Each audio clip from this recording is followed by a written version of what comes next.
Speaker. Mr. Speaker, it gives me great pleasure tonight to stand before this honorable House and to give my contribution in relation to this budget. You will hear me referring to this budget from here on as a statement of priorities or as a declaration of value, because that is really what it is. Before I go in depth into my presentation, Mr. Speaker, I believe it's imperative that I make it clear that on this side of the House, we are not in any way, shape, or form promulgating that the budget does not have good initiatives for the people of Guyana. Where the people of Guyana will benefit, we will support.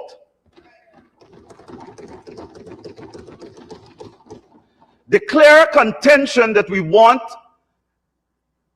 Mr. Speaker, to be made here tonight is that this budget does not put in order the priorities of our people.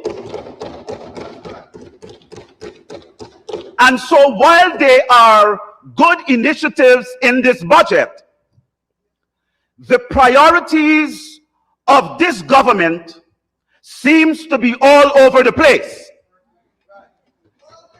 Mr. Speaker, for years I have followed the parliament in this country, and I have looked and listened intently to the presentations of every single speaker. This year, Mr. Speaker, I must say how disappointed I am with the government side. Every one of them used their 30 plus 5 minutes to say absolutely nothing that will advance this budget.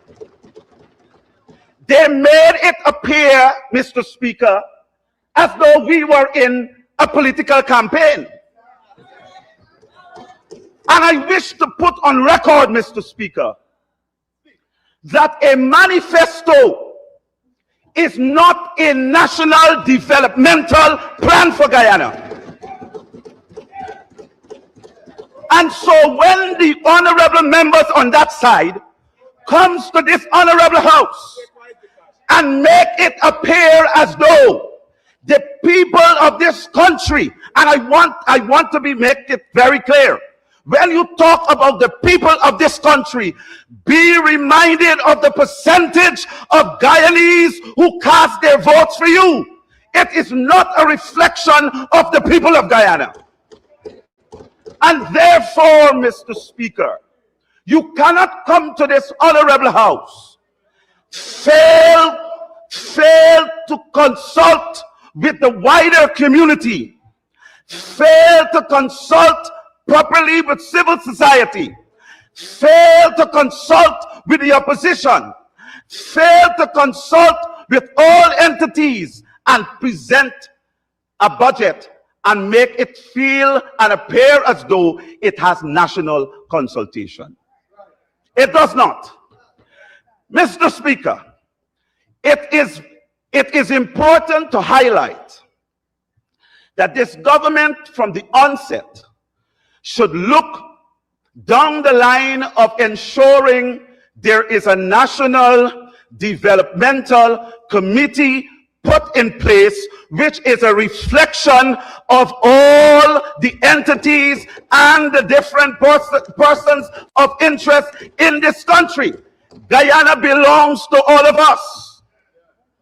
When we listen to this debate about who got 12 and who got 16, and look at that side.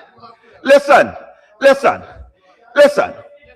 It doesn't matter not matter. It does not matter. I want to remind this honorable house. I want to remind this honorable house about the various international communities, observers who came to this country and what they said about the 2025 elections. May I remind you, in case you did not read the EU Observers Report, do not be mistaken, do not confuse a smooth and peaceful elections for a free and fair elections in this country. Don't be confused. And therefore, when you come to this house, the people are watching in this country. The people are watching in this country. And when you come to this house and recognize that not even the international community recognizes that this government got in power with a free and fair elections.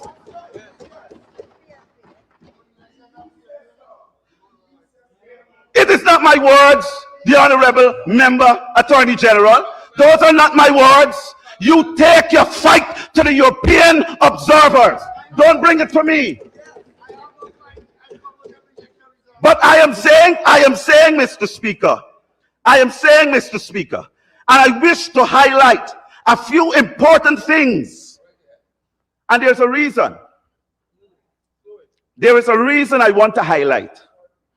Because when you talk about priorities, I want you to recognize that from a legislative standpoint, what must be prioritized in this budget is definitely addressing the problems at GCOM. Now, Mr. Speaker, the observer's report stated clearly that the 1st of September 2025 general and regional elections, transparency, competitiveness, and compliance, and of course democratic standards, their final report came to this, sir. There were key structural issues. There were key structural issues identified. Undue advantage of incumbency due to the use of state resources and visible public project during the campaign period. You don't come, no. I am saying the election done, but the entire honorable member, the entire house over there came and tried to present, instead of advancing an argument that will move this country forward. It's about elections. It's about the amount of seats that you have. You know, Mr. Speaker, the argument this side seeks to advance is that whatever they say, that is most important. Mr. Speaker, the people of this country know that the side over there, they have enough to pass a budget. But the people of this country are listening. They're students who are here, and they want to hear a proper argument as to why. They want to hear justifications as to why the amount stated in this budget must be approved. But instead of paying attention to that, they seem to attack him. Now listen, Mr. Speaker, I want to talk about this, and it's very important, because throughout this debate, I have looked and I have listened to the members of the government side throw all sorts of tantrums and talk about who's moving where and who is moving there. Let me say, the APNU understands clearly, it's undone. It is a strong party. It is a strong party. It is a party with values. Mr. Speaker, Mr. Speaker, the Honorable James Bond, is a clear reflection of the government's beatdown. It's a clear reflection of that.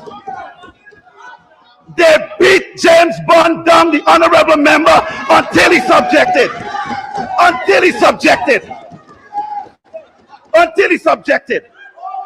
I was right there following James Bond when he got all the pellets in his back, fighting for the rights of the people.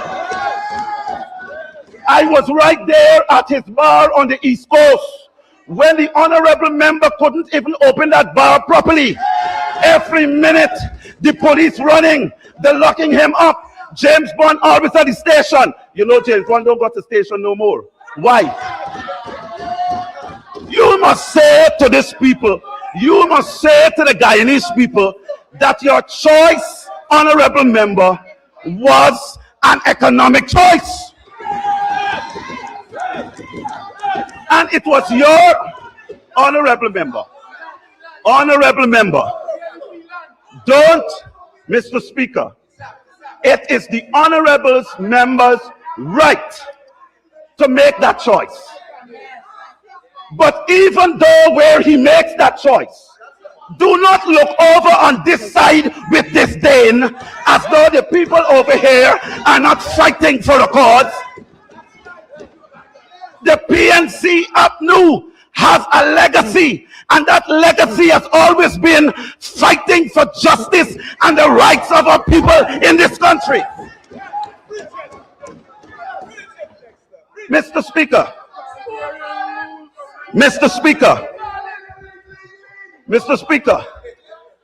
so that the first priority of this budget, you talk about rigging of election, that's the only line the honorable Prime Minister has about rigging of election. You need, honorable member, to remove yourself from the past. We're in 2026,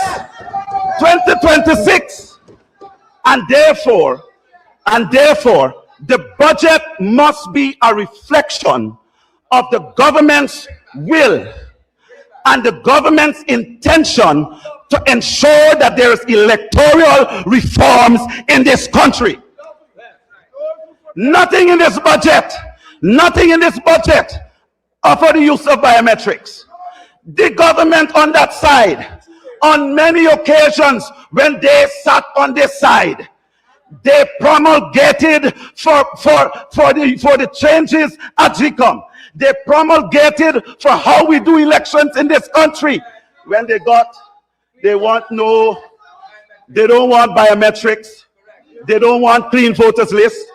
But Mr. Speaker, it is the EU's report which comes back to talk about how this government treats the people of this country. I lost my way throughout, Mr. Speaker. Mr. Speaker, I'm making the point because they came and all they're mentioning is trying to remind who got 30-something seats, that's all they're doing. And they fail to recognize that the international observers saw what happened in these elections. Mr. Speaker, I want to go forward. And I speak to the honorable member, Ben, Mr. Speaker, respectfully through your chair. Mr. Speaker, the Honorable Attorney General has a responsibility for legal advice to government. And this whole argument about Walter Rodney and who killed Walter Rodney is very misplaced. Because I believe the advice that the Honorable Attorney General must have given to the government side is that an entity cannot commit murder is that an entity is not responsible and cannot appear before a criminal court. So there's this whole nonsense in relation to PNC and who, Mr. Speaker, if they have the evidence, and the persons who would have been involved, let them go before a court. Mr. Speaker, the Honorable Attorney General will tell them there's no statutory bar on instituting a criminal charge when it comes to an indictable charge. He will tell them that. We have never called on the PPPC that you killed Saturday or saw. We called for an independent investigation so that the culprits will be brought to justice. Therefore, don't come to this honorable house and tell people out there about. I am rebutting, Mr. Speaker. Further, this budget. Further is a good interjection time. Yeah. To tell you, you have 5 minutes to continue. Yes, please. Mr. Speaker. Mr. Speaker. Mr. Speaker. There is absolutely nothing in this budget.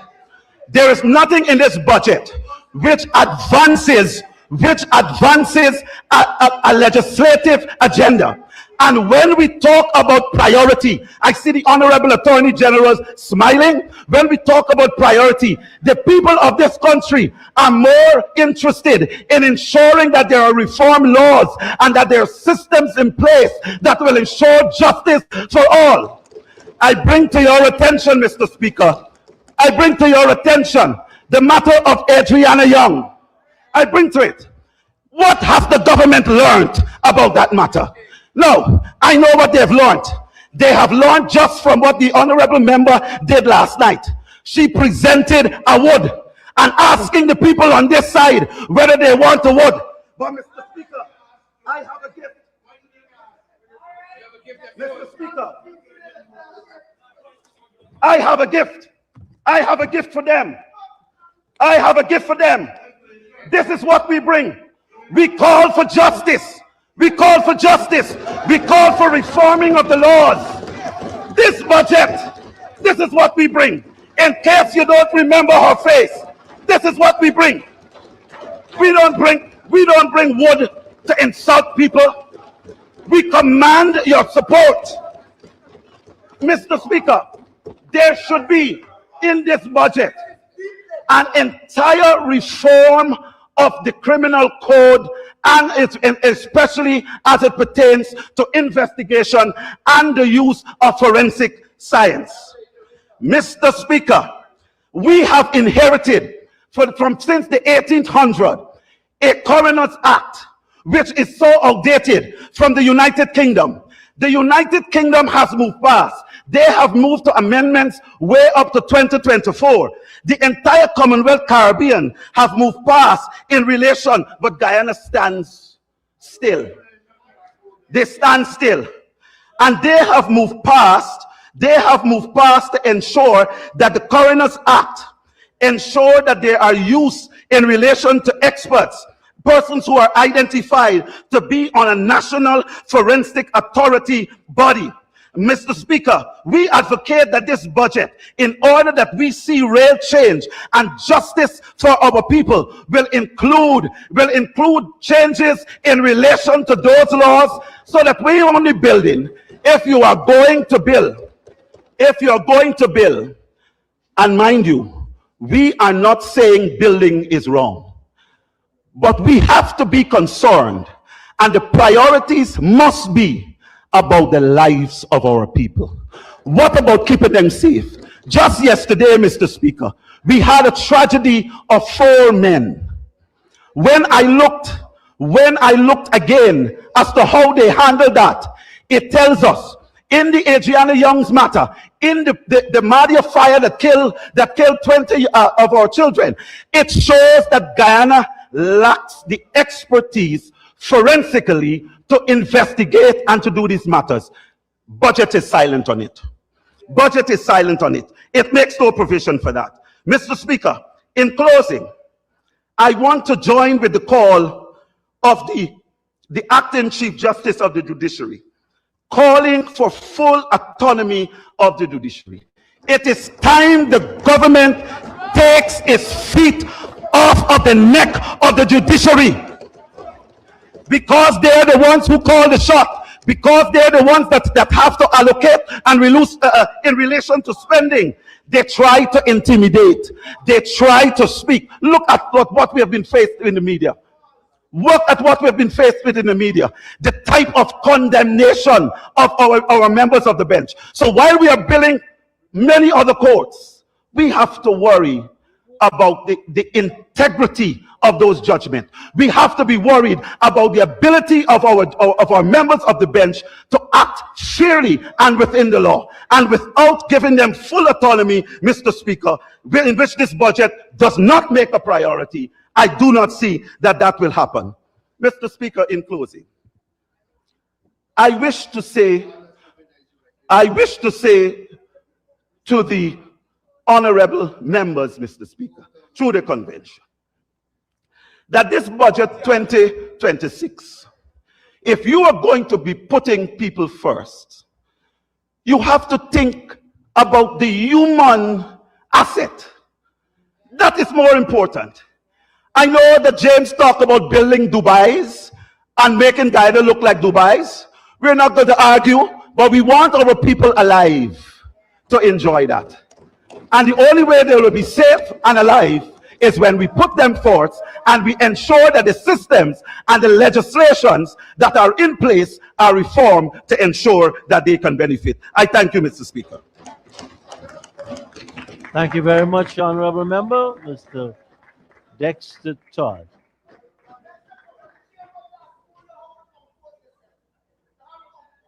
And now,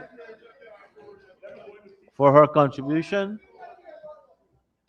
Honorable Tandy McAllister.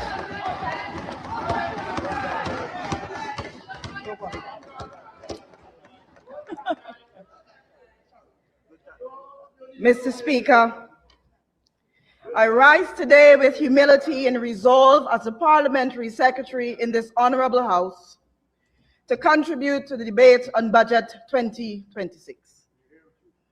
I do so fully conscious of the weight of public office, but deeply committed to the people.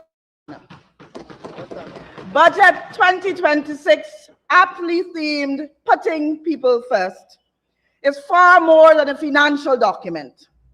It is a blueprint, for dignity, as together we, the people of Guyana, chart the path forward for our nation's prosperity.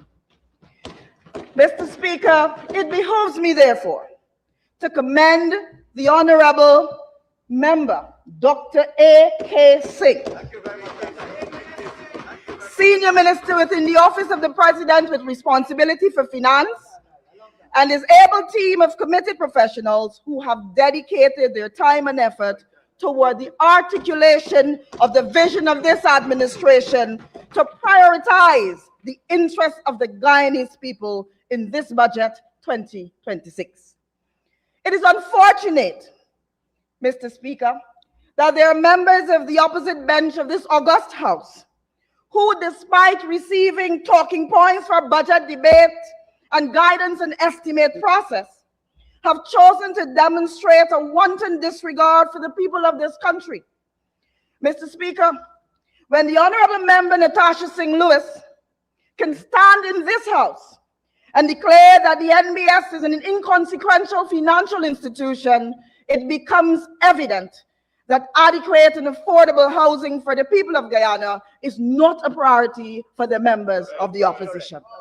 It is unacceptable, and I'm appalled that an honorable member would reduce the New Building Society to inconsequence on the basis of a personal account matter, when this institution has helped thousands of Guyanese secure homes, lowered mortgage burdens, and expanded real access to home ownership. The value of the NBS is measured not by one individual's grievance, Mr. Speaker, but by its proven role in strengthening household stability and advancing home ownership for the people of Guyana. is limpid that in the heart and mind of this honorable member, home ownership should not be made affordable for the Guyanese people, because to her, perhaps, Mr. Speaker, the people are inconsequential. Mr. Speaker, an exciting future beckons for all Guyanese, for which Budget 2026 sets the tone, putting people first. It is evident in the strategic choices this government has made across housing, education, healthcare, and infrastructure. It ensures that Guyana's historic growth is not a distant headline, but a tangible reality felt in the classrooms and felt in the kitchens of every Guyanese family. Mr. Speaker, while this may be my first contribution, and it is, as a sitting member of Parliament, it is not my first experience in the arena of public service. I come from a village on the west coast of Demerara named Iflat. As an Afro-Guyanese woman, deeply proud of my heritage, I walk with my ashe. I was shaped by a community that understands struggle, values perseverance, and demands dignity. For many years, Mr. Speaker, I served in politics with conviction. Through that journey, I learned a difficult truth, that some political spaces prioritize narrow loyalty over national progress. I learned that true service requires the courage to move where one's contribution can be fully realized for the benefit of this nation. Today, I sit with the People's Progressive Party Civic Administration, not as a singular gesture, but as a partner in progress. Let me be clear, Mr. Speaker, this government has demonstrated that Afro-Guyanese leadership belongs at the highest levels of decision-making. There is no ceiling on contribution in this administration. There is no exclusionary ownership of opportunity. My presence here reflects a political culture that values ability and commitment to country over the divisiveness of the past. Budget 2026, Mr. Speaker, reinforces this inclusive vision by placing a historic emphasis on youth development and skills training. We are sending a message to every young Guyanese. You do not have to wait for the future. Your time is now. You are being equipped to build your lives and contribute to Guyana's development now. Investing in our youth is not a slogan. Mr. Speaker, it is a strategic imperative. We are measuring our success not by the volume of rhetoric, but by the results in our communities, by the jobs created, the small businesses launched, the families uplifted through investments in agriculture, TVET, business development opportunities, the orange economy, manufacturing and other sectors, the continuation of which Budget 2026 robustly supports. Mr. Speaker, I turn my attention now to the maritime sector. Maritime sector development, Mr. Speaker, since 2020 has been fueled by the vision of His Excellency Dr. Mohamed Irfan Ali and has been supported by every budget since then, and now Budget 2026. Mr. Speaker, Guyana has seen a 67% increase in vessel traffic, or port calls, as we say in the maritime industry, from 2020 to 2025. This increase is recognized as an indicator of the value and impact of this government's aggressive positioning of the maritime sector as a cornerstone of national development. This bold and ambitious undertaking instructs the development of a comprehensive and robust regulatory, legal, and institutional framework. We have prioritized the modernization of our maritime laws and regulations. We've sustained technical capacity building, the strengthening of our current institutions and establishment of new ones, such as a modern port authority,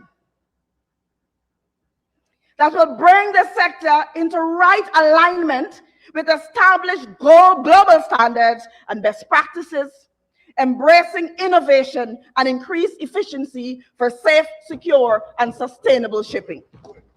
The Honorable Member Amanda Walton Desir, and I am disappointed that she's not here this evening.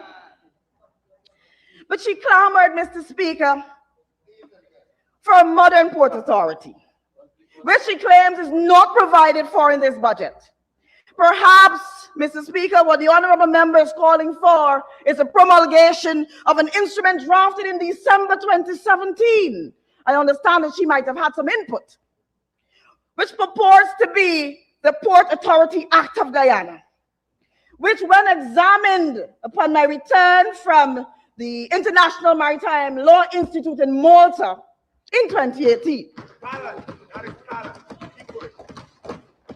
When I examined this draft, Mr. Speaker, it was found wanting. You're being polite.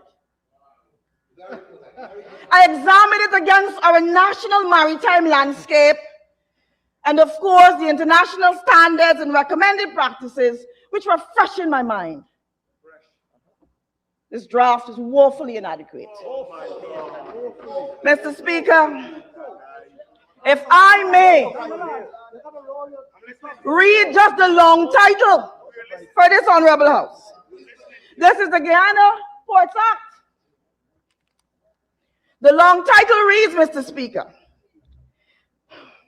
an act of parliament to provide for the establishment of an authority to be known as the Guyana Ports Authority, for the transfer to the authority of the undertakings within Guyana of the Transport and Harbors Department, for the functions of the authority and for purposes connected therewith. Mr. Speaker, port functions are not vested in the Transport and Harbors Department, not in Guyana, perhaps in Nigeria or Ghana. Where should copy that from? Port functions have not been vested in this agency since the promulgation and enactment, of the Guyana Shipping Act of 1998. So this clearly was not drafted for us. I wish to pause, Mr. Speaker, to recognize the tireless efforts and commitment of the staff of the Legal Division of the Maritime Administration Department and the Ministry of Legal Affairs, who are crafting a comprehensive legislative blueprint. It is important to listen, rapt attention. The language may be technical, but the thesaurus is available on Google. That's correct. That's correct.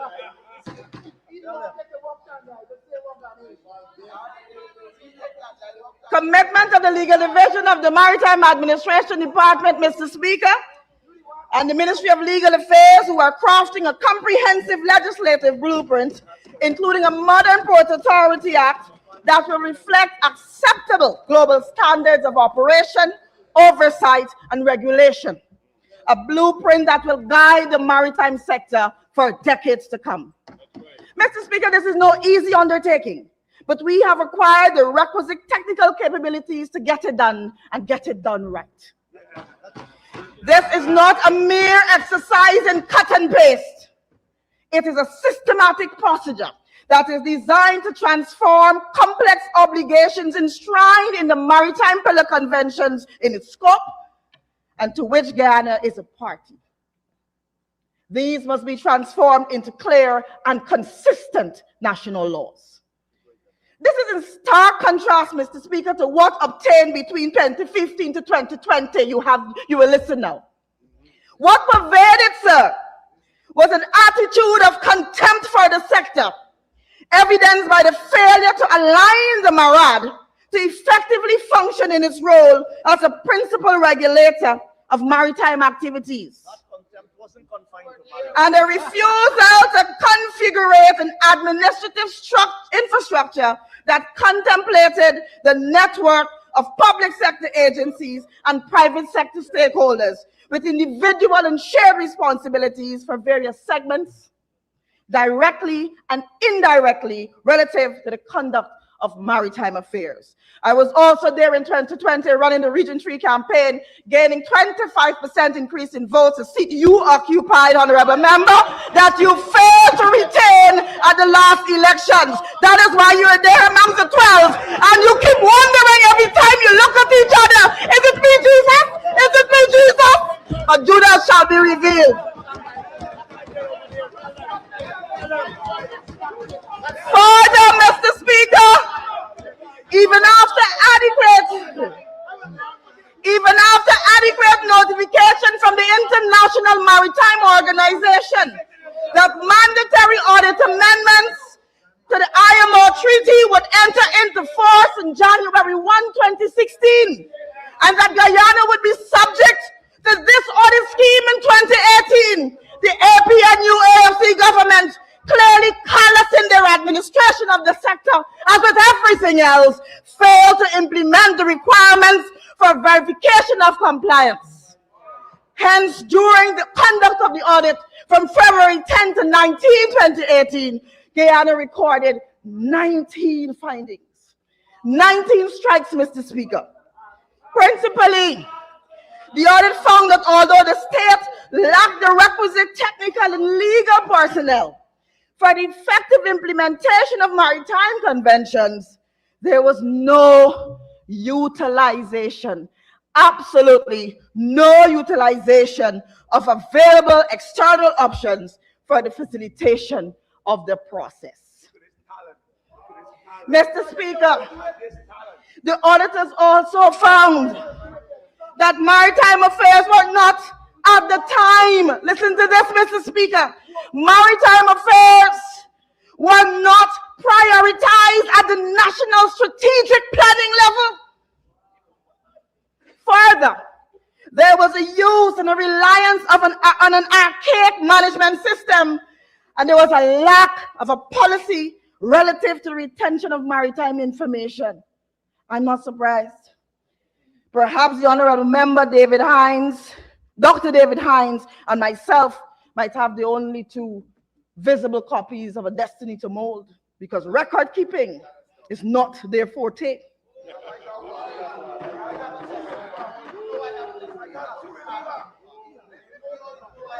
Thank you.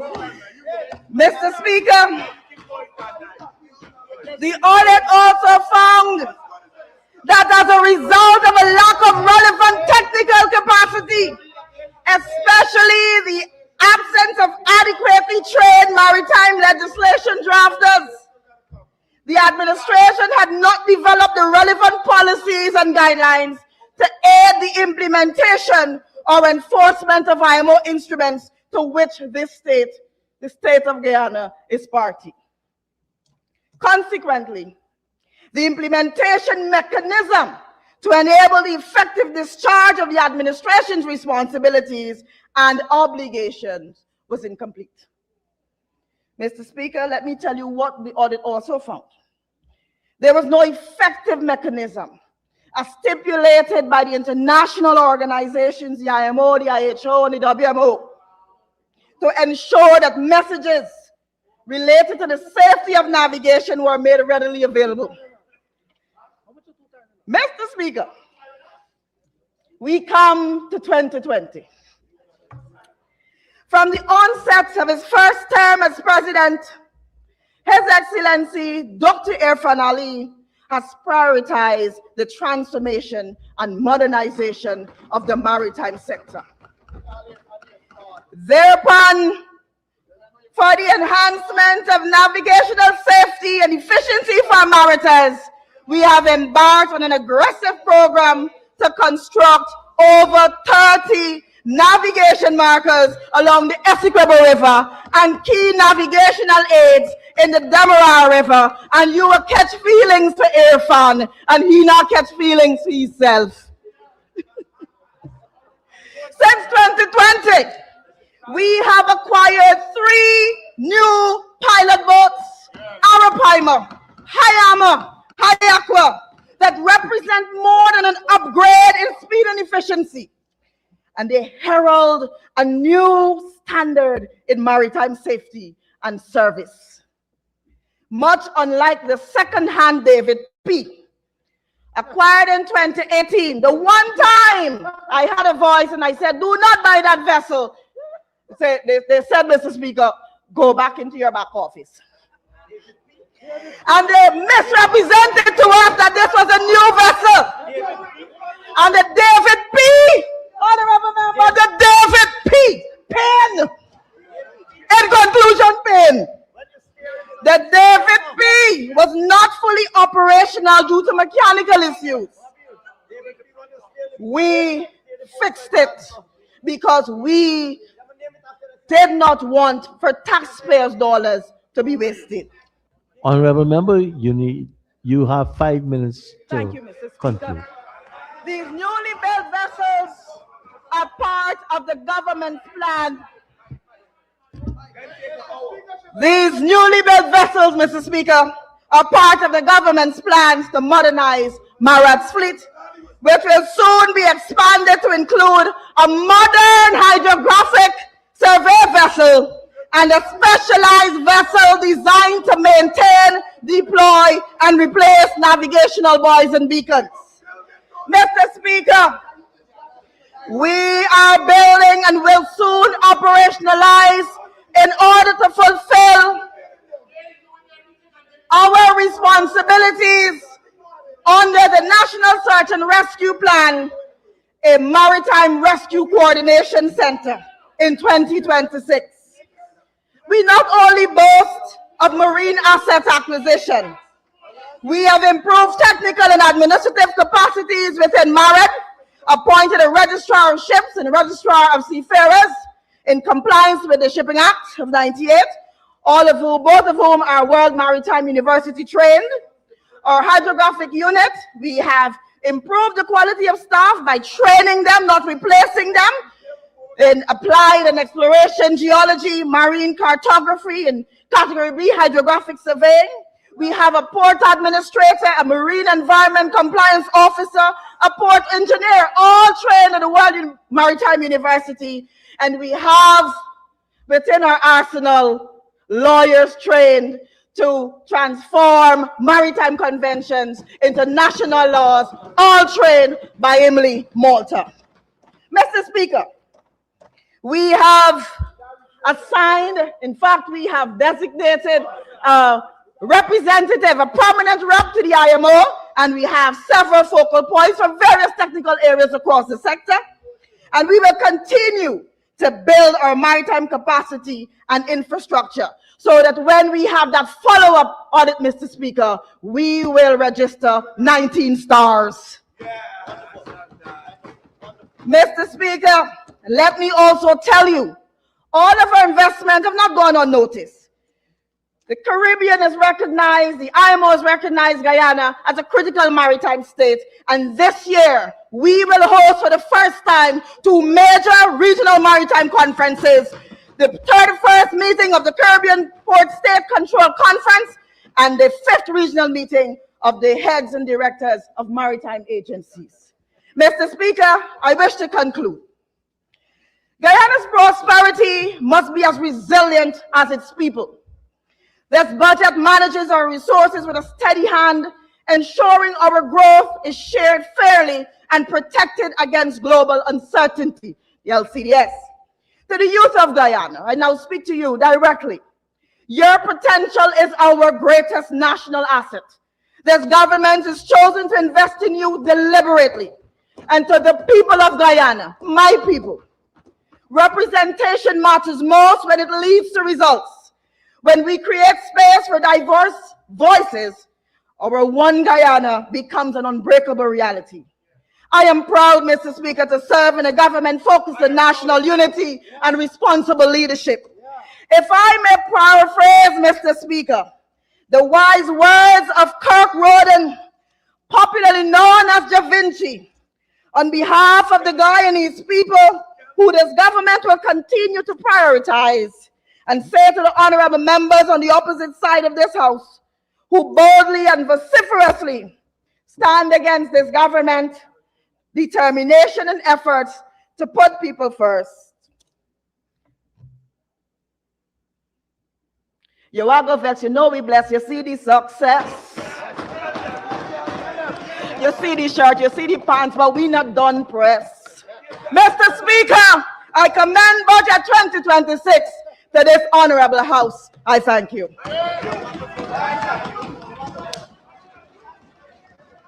Thank you, Honorable Minister. And now for the Honorable Member, Miss Janelle Swetner.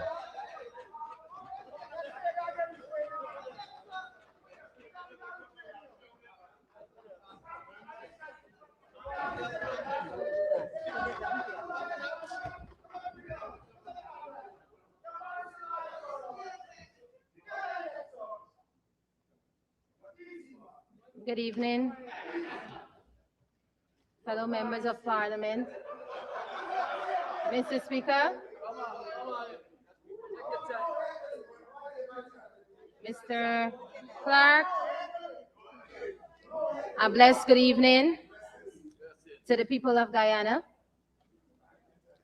Mr. Speaker, today I rise not to oppose development, but to defend the public interest.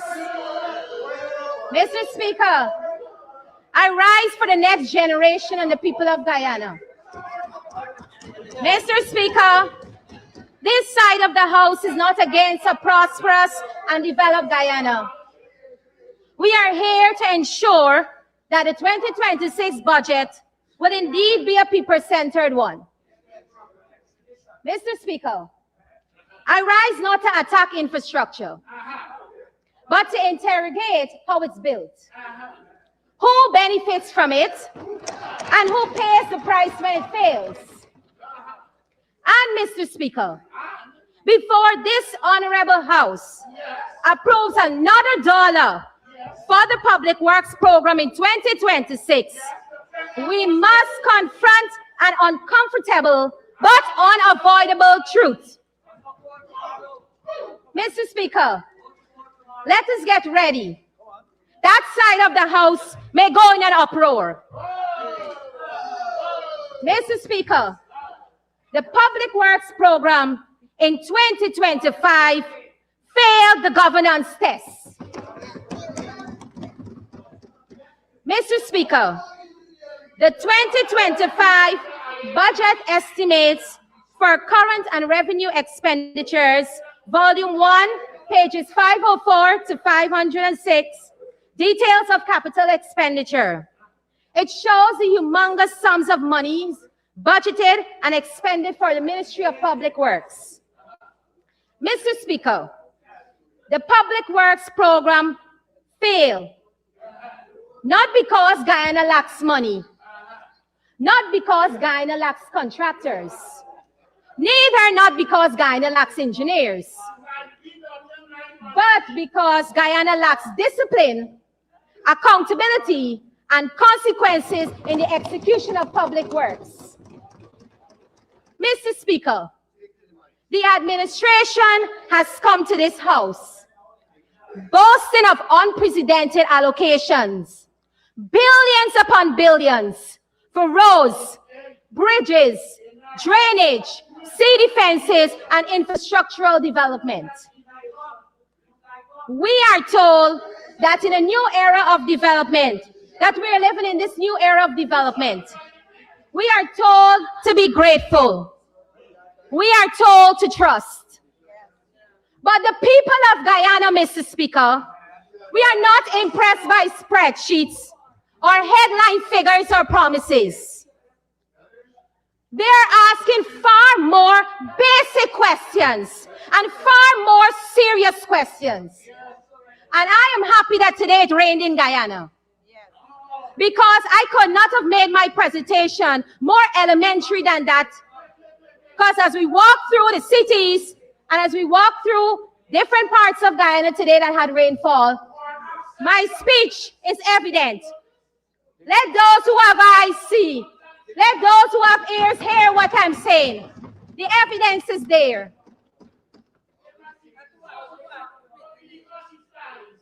Mr. Speaker, I have a couple of questions.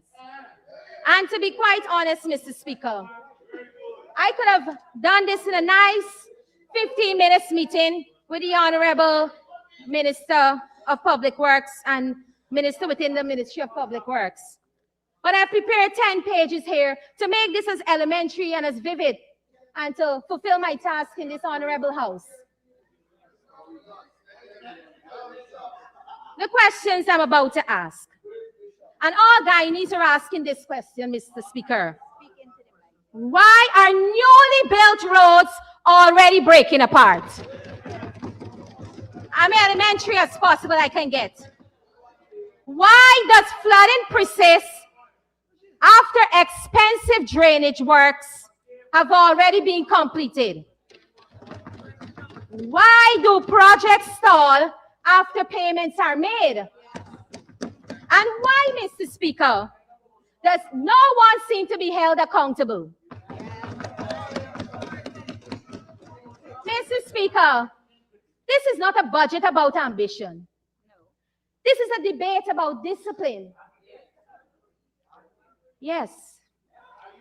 And discipline as it relates to, Mr. Speaker, financial discipline, procurement discipline, and supervisory discipline.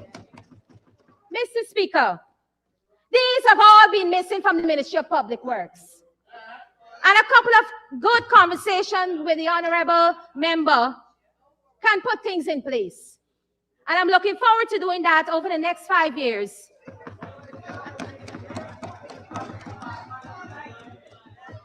Mr. Speaker, before this House even considers expansion in 2026, we must interrogate performance in 2025. Because, Mr. Speaker, budgets do not exist in isolation. They are built on records and they are built on credibility. And the record of 2025, Mr. Speaker, is deeply troubling. Across the country, the pattern was obvious. Details without penalties, payments without performance, projects without completion, audits without action. This House, Mr. Speaker, cannot behave as if 2025 was merely a rehearsal and 2026 will somehow be different by default. Public funds were spent, Mr. Speaker. Contracts were signed. Payments were issued. So accountability must follow, Mr. Speaker. Mr. Speaker, let us begin with roads. Roads are the most visible symbol of development. They are also the most visible evidence of failure when governance is weak. And Mr. Speaker, I'll just come off script for a minute to point out the fact over the last 2 weeks, I saw the Honorable Minister had to go on the ground, boots on the ground, to remove vehicles from the side of the road. My experience would have already told me that there's a problem in that program. And it trickles down. Orders are given, but the communication and action and execution may not necessarily have taken place. And the fact that the Honorable Member had to go and do that task. If he wanted to meet with community, that could have been done with community meetings. If he wanted to do party work, that could have been done in groups on meetings. But the fact that the Honorable Minister had to leave his desk to go to remove vehicles from off the road, there's a programmatic problem there. Going back to script, Mr. Speaker. After multiple, there are most visible evidence for the roads is when governance is weak. Across multiple regions in 2025, residents saw newly rehabilitated roads cracked within months of completion, sink after heavy rainfall, develop potholes before the warranty period expired, and required patching almost immediately. And I'm going to come off script for a minute again. One of the most vivid examples for all Guyanese is outside of Bank of Guyana, outside of the National Library. Every 2 weeks, Mr. Speaker, you got to patch and patch and patch. When you swing around the bend, Mr. Speaker, to go to NBS Bank, all the time, you want to know what happened. We're going to be bringing in brand new vehicles in this country. Mr. Speaker, I'm going to be sorry for a lot of people's shocks, because mechanics are going to be making a lot of money in this country. Because every minute you're in a hole and you're like, oh my shocks are damaged here. And Mr. Speaker, I think a couple of people in here don't know what shocks are. But I happen to know what shocks are. And I happen to know what it is to gas up my own car. And I actually went to the gas station 2 days ago and I saw gas prices went up. So I'm not sure how many persons in this house know that, but I just gassed up my car. Mr. Speaker, back to script. Mr. Speaker, roads are not supposed to fail before the paint on the signs fade.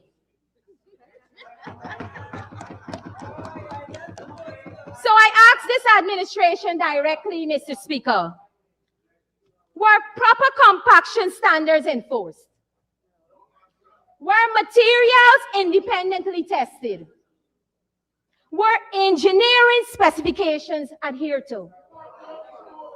Were site inspections actually conducted or merely signed off on paper?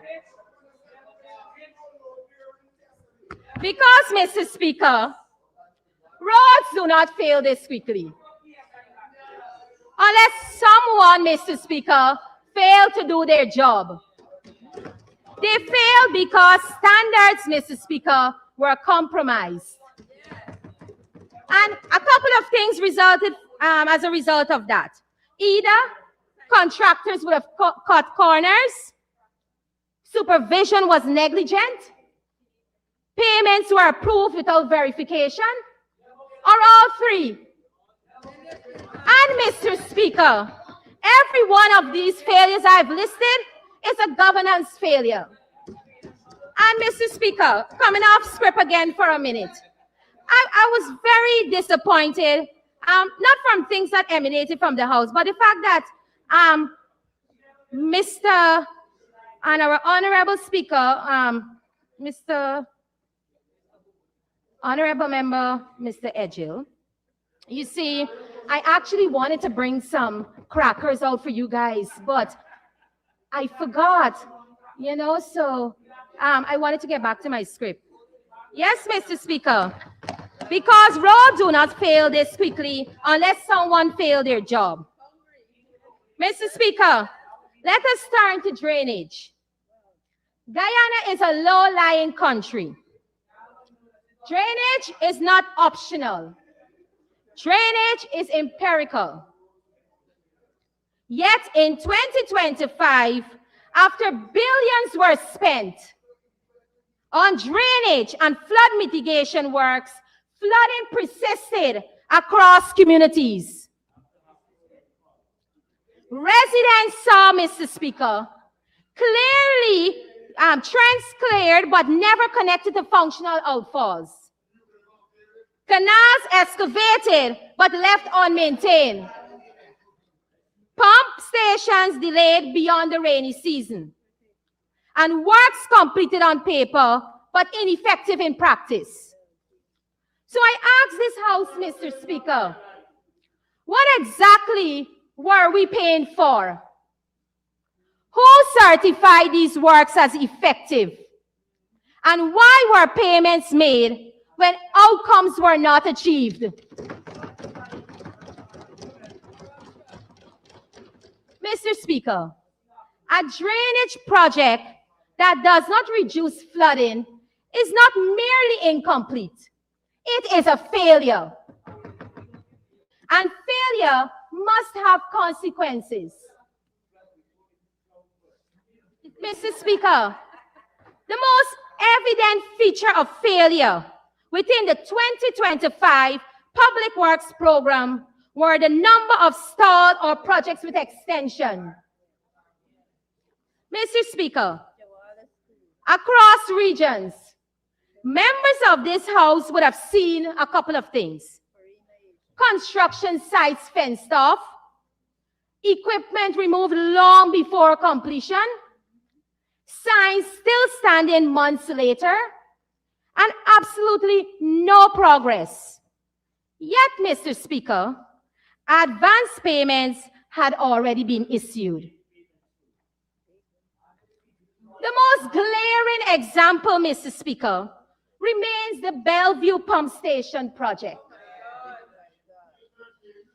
This project, Mr. Speaker, consumed hundreds of millions of dollars in public funds. Yet, Mr. Speaker, problem remained minimal, deadlines were missed, and performance was unacceptable. So, let this current administration, Mr. Speaker, answer clearly on the record. How many projects stalled after advance payments? And I'm giving the Honorable Minister of Public Works a jump start for next week's questions. Because when I was reviewing some past answers he would have given to his previous question and answer session, most of the time, he either didn't have the person present or were unable to provide the answer at the time. So I'm doing the honorable member a favor by already putting public some of the questions that might be coming before him. How many projects stalled after advance payments? How many contracts were terminated in 2025? How many performance bonds were enforced? At least I know to do it. And how much public money was actually recovered? If the answer is none, Mr. Speaker, or practically next to nothing, then this House, Mr. Speaker, must confront a painful reality that failure is being tolerated and failure is being funded.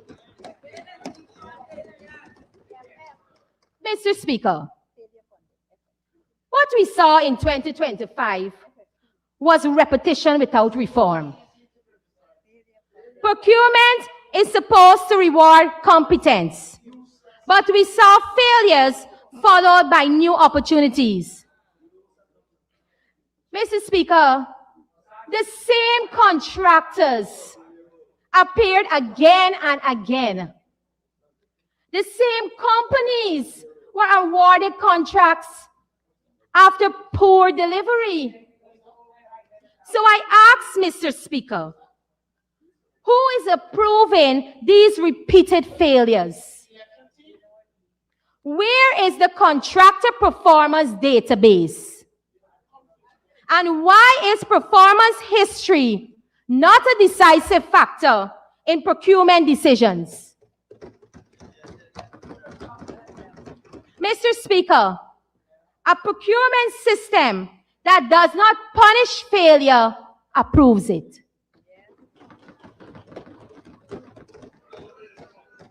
Further, Mr. Speaker, what is deeply corrosive is the perception that public works contracts are being awarded to party comrades and shell companies. This, Mr. Speaker, undermines fair competition, inflates costs, discourages credible contractors, and erodes public trust. Mr. Speaker, this administration has done little to dispel that perception. Mr. Speaker, transparency is not secrecy. Mr. Speaker, integrity is not silence. And Mr. Speaker, accountability is not optional. We see, Mr. Speaker, When information is withheld, suspicion grows. When oversight is resisted, distrust deepens. I feel honored that the Honorable Nandalad is taking notes.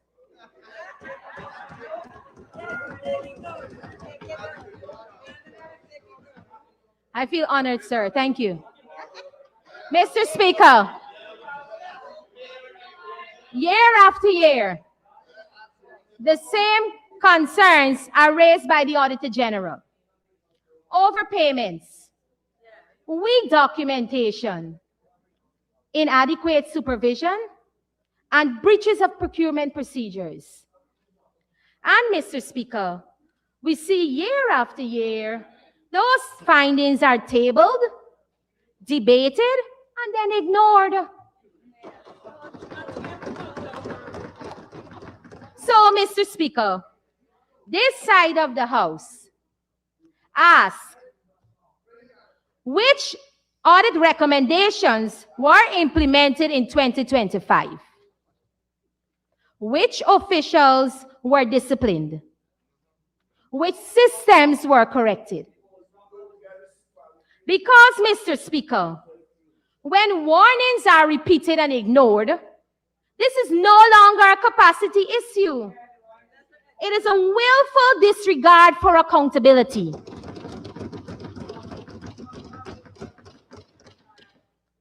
Further to this fact, Mr. Speaker, the Public Procurement Commission exists, but remains sidelined, underutilized, and marginalized.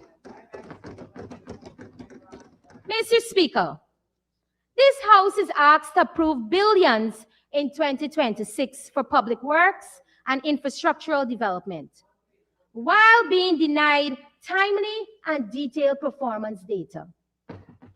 Mr. Speaker, let me say this is not transparency. This, Mr. Speaker, is executive inconvenience. So I ask again, will the PPPC administration empower oversight bodies to act independently?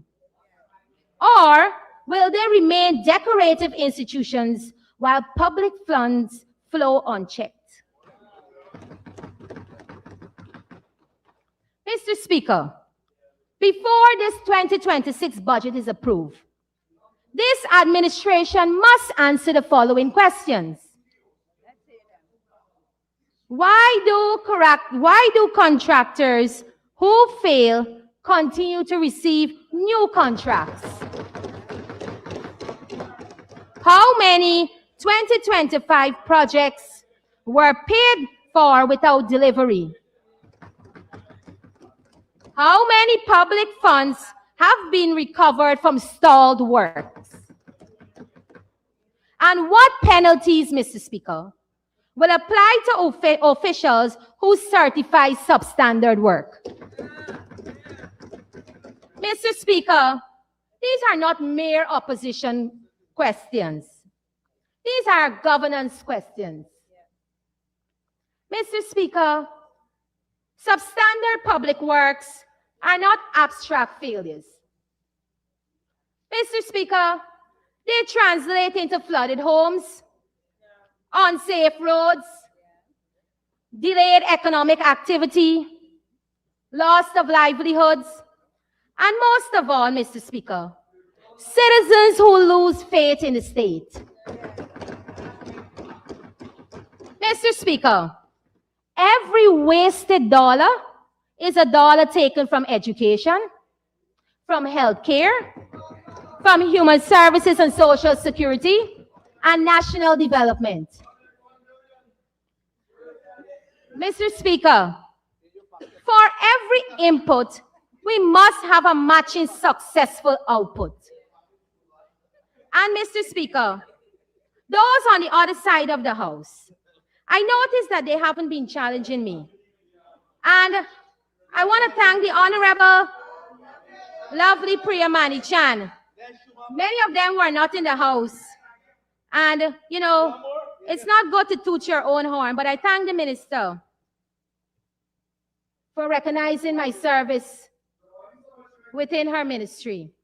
And Mr. Minister, thank you.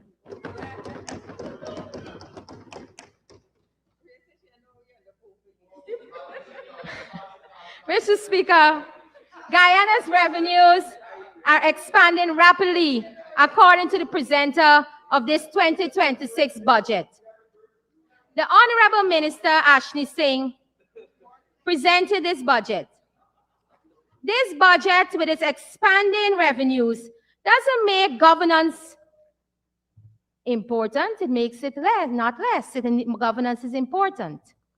Mr. Speaker, if systems do not improve, if oversight do not strengthen, if accountability does not deepen, then increased spending will only increase the scale of waste and abuse. Mr. Speaker, permit me to be absolutely clear. This side of the House will not be a rubber stamp. We will not condone mismanagement. We will not be silent while public works become a vehicle for private enrichment and political reward. We will not question. We will expose, and we will insist on reform. Mr. Speaker, this 2026 budget asks for trust. But trust is not automatic. Trust is earned through transparency, earned through accountability, and earned through consequences. Until this administration proves that public works is managing the public's interests, this side of the House will continue to challenge the program and the 2026 budget at large. Line by line, contract by contract, dollar by dollar. Guyana deserves, Mr. Speaker, infrastructure built on integrity and not influence. Mr. Speaker, this 2026 budget is the bedrock for disaster, discord, lawlessness, first and foremost emanating from the Ministry of Public Works and Infrastructure.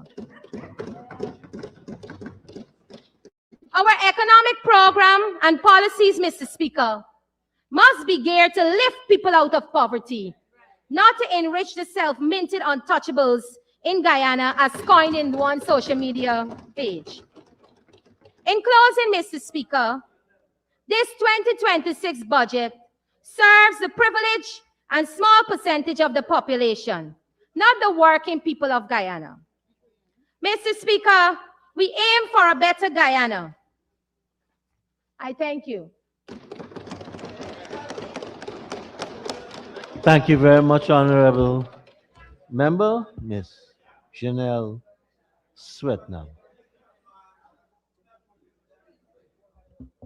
We need to help the Honorable Minister of Public Utilities and Aviation.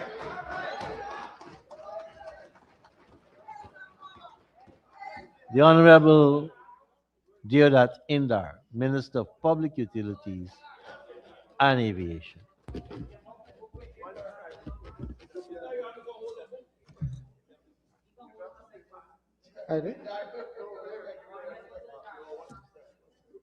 Mr. Speaker,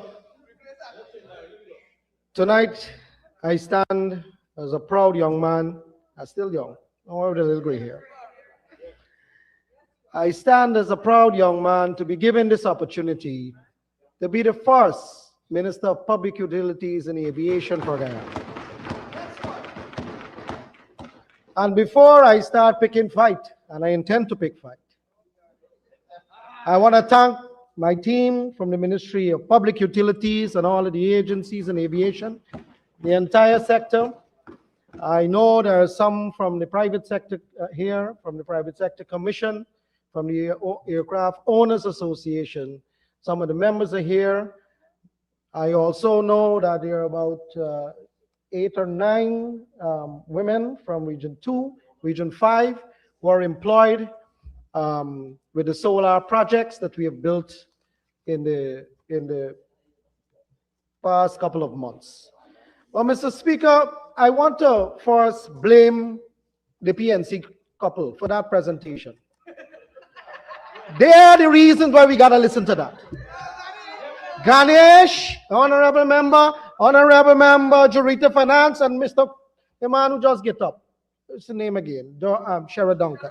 I blame all of them for we just heard. I beg you for 2 Tylenol because I was getting headache at the back there. Mr. Speaker, but I want to first bring your attention to this schedule that is given to us here in Parliament with the speakers. And the Honorable Dr. Todd, a man I grew up with in Videnhoop, came and say the numbers doesn't matter, the 12 doesn't matter. Mr. Speaker, it does matter because he get 15 minutes to speak. My pal who enjoy 30 plus 5 get 15 minutes to speak. Jurita Finance, my friend who used to speak, 15 minutes to speak. And the rest, even the new man in town, Terence Campbell, the Honorable Member, leader for that side, 15 minutes to speak.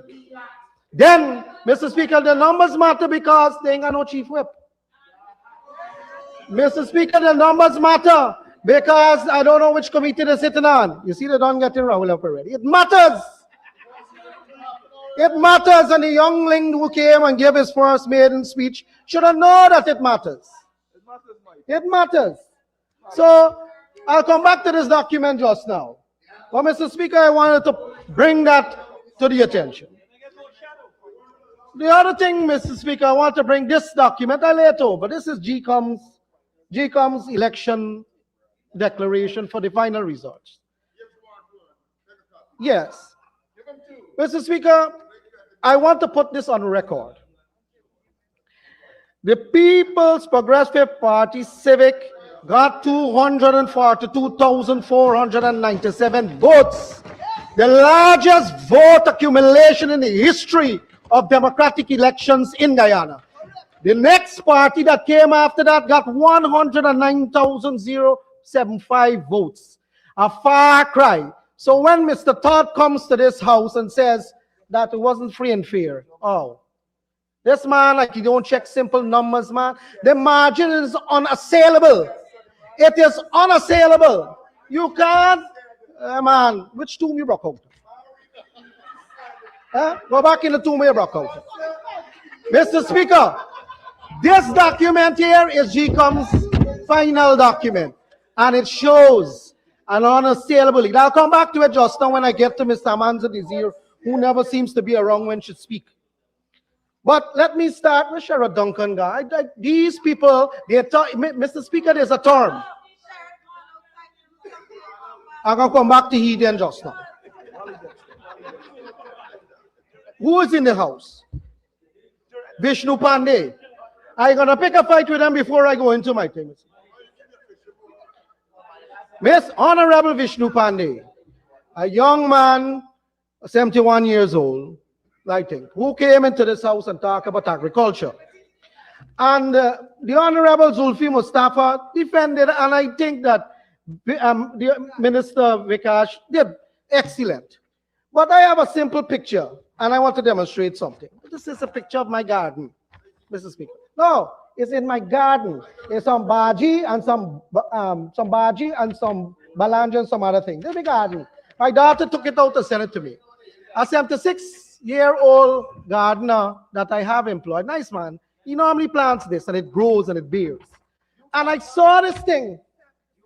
My daughter took it out to send it to me. I saw it, and when she sent it to me, they cooked some baji yesterday, Mr. Speaker. And when she sent it to me, I remember this gentleman. I remember this gentleman because he was the agriculture director for Gaisuku. And the Honorable Minister said here when he spoke that when this gentleman left Gaisuku, production went up by 20%. So either the gentleman is blighted or he had a barakat. Got to be one. It has to be one.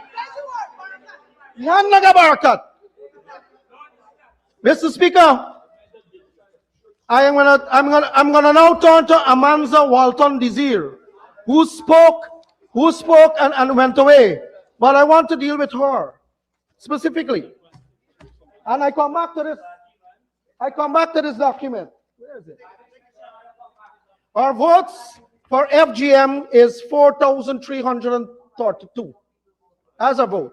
And the Harry quota per seat in this assembly is 6,746 votes. So she did not get enough for one seat.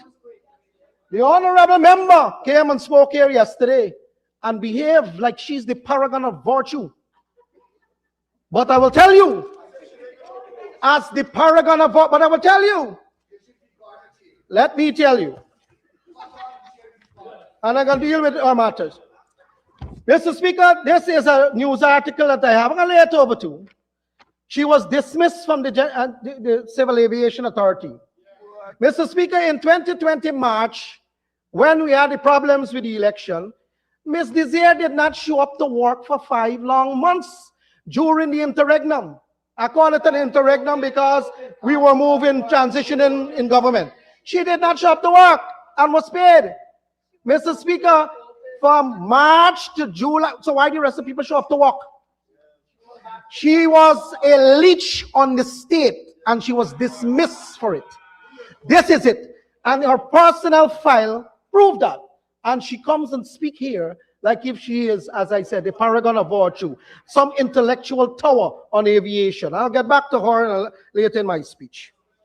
Yes. Mr. Speaker, I also want to talk about some of the other things she said, but when I come back to aviation, I'll deal with that.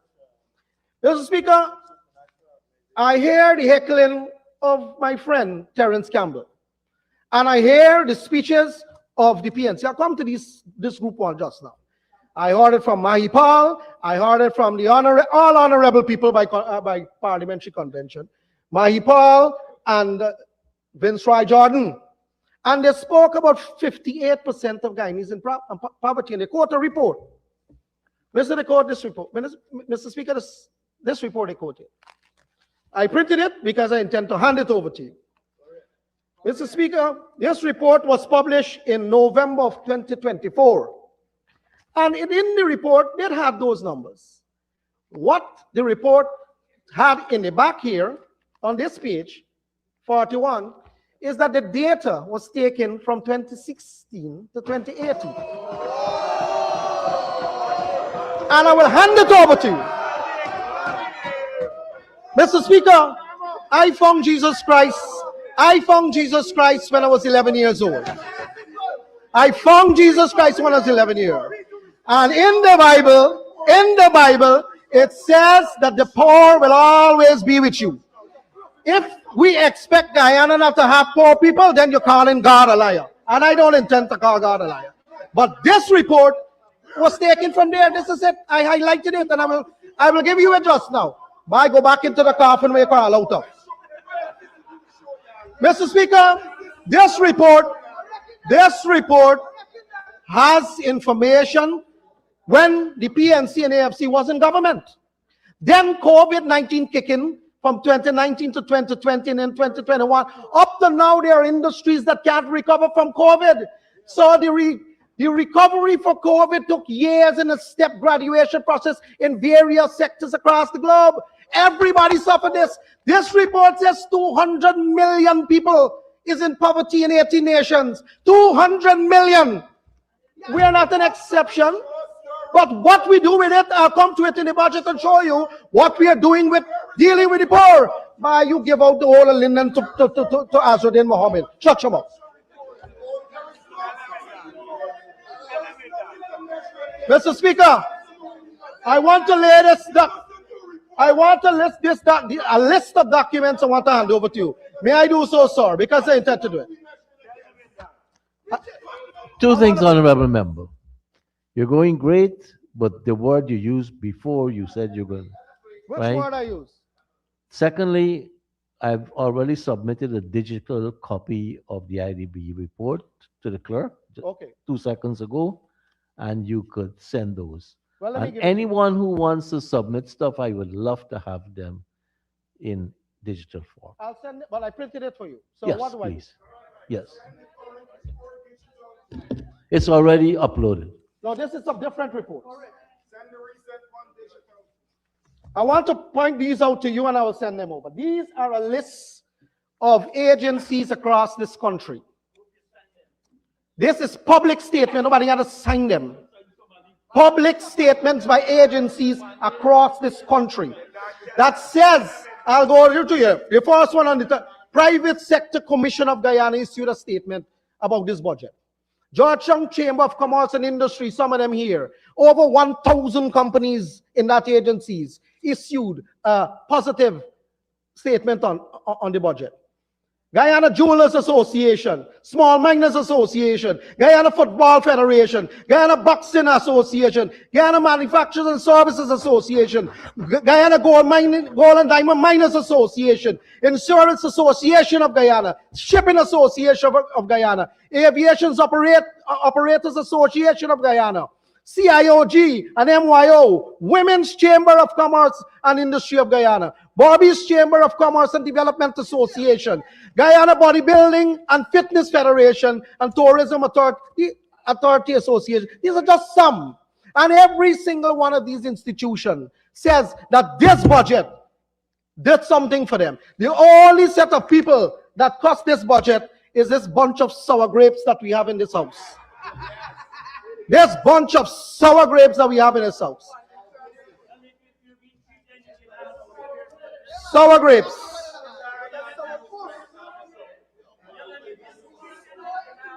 Mr. Speaker, I'll tell you. Mr. Speaker, one of them went and spoke about this budget. And they went to this budget and they say we are carrying up debt. The debt figure. Mr. Speaker, the debt figure here, I recorded it. The debt figure here, the interest payment on debt is 73 billion. It is about 5.5% of the total expenditure. Where is this huge debt that they talk about? It's none. Mr. Speaker, Dr. Campbell will come after me and speak. And before we speak and distort the facts, I want to put it up on record. This is the budget of 2026. In this page here, page 2, and on page 3, $495 billion from the Natural Resource Fund. It is here. This is what is taken fund as part of the revenue structure of the country to fund this budget of 1.5 trillion. It is 31.7% of the total budget. 1/3. That is the Jewish law. The Jewish work by this 1/3 in cash, 1/3 in working capital, and 1/3 in hard assets, so that your business can turn. Same with countries.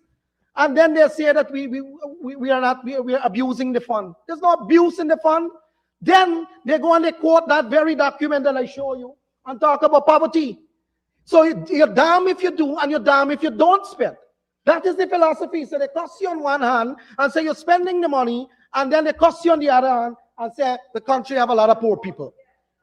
You're damn if you do and damn if you don't. So that we might as well, Mr. Speaker, spend on the areas that we prioritize based on the manifesto. And to tell the gentleman who said a manifesto, spoke about the PPP manifesto, the PPP manifesto came from the ground. We went on the ground. People heard us, they tell us what they want, and what they tell us what we want, where's what we put in the budget. Mr. Speaker, look, they say they don't want this budget. Look, the Win Party, they got a lot of votes from Region 1. Region 1 have 14,490 students getting cash grant. The very parents will receive the money that voted for them. And they don't want to give some people from Region 1, I want y'all to hear me. They don't want to give you all these cash grants, the 100,000, 85,000. Region 7, you have 7,683 children from nursery, primary, and secondary. This budget have cash grant for them. The whole list of them on the speaker's list, from the PNC side and the Win side, said they don't like the budget. This is what the budget does. This is poor people. Region 8. 8,817 children. Their parents will get that money. Region 9, 10,820. And then Region 10. Region 10, that Mr. Sharma Solomon make sure that the Win Party win and you get kicked out. Region 10 people, they also getting the cash grant, and you come into this house and say you don't want the budget. You go back at the region 10 people, if you're hearing me, Mr. Sharma said this budget doesn't have nothing for them, but it does have cash grant for them. It has every other thing that every other region has to offer, is offered to region 10 too. Mr. Speaker, somebody came to this house and said, one of those on the opposition side, that people in Guyana got to work for $1,400 Guyana a day. 6.85 US or something like that. From the very report, Mr. Speaker, this document here is from the Ministry of Labor. This document says the daily minimum wage in the private sector is $2,776.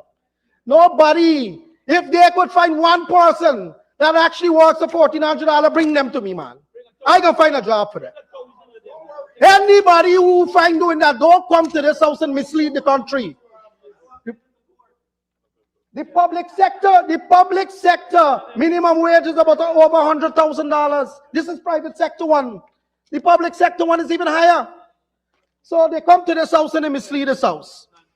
Mr. Speaker, I want to now come back to the Honorable Walton Desir and our speech in Parliament. Mr. Speaker, she on the floor, she said that the helicopter report must be released. The helicopter crash report must be released. And she said in this very house that we are breaching the International Civil Aviation Organization laws or codes, which one ever should, Annex 13. Mr. Speaker, I just want to inform this house that she is woefully wrong with this matter. And criticism is okay. Criticism might be fine, but do not come into the Parliament and try to mislead the country for cheap political points, and not stay here when the response comes. Mr. Speaker, the flight operation at the time when it happened, it was a military operation. I repeat, it was a military operation. It was not a civilian flight. Annex 13 of ICAO speaks the disclosure of flights that are civil in nature. When you have a flight that is under the state control, listen, you're going to learn something, boy. When you have a flight that is controlled by the army or the state, it is governed by the Chicago Convention. It is governed by the Chicago Convention, and it says, and I read, aircraft used in military, customs, and police services shall be deemed state aircraft. And because of this, which country that has military operation disclose to the public about when you have incidents or accidents? Find the country. It is a military operation within the virtue of the National Security Board. I am saying to you, she is saying, and she's wrong. And I'm saying to you that the article that governs this is the Chicago Convention. And I'm saying to you that it's placed the operation in a military setting, and because of that, it is a national security issue. And it is exempted by virtue of that. I move on on her. Huh? Mr. Speaker, I come back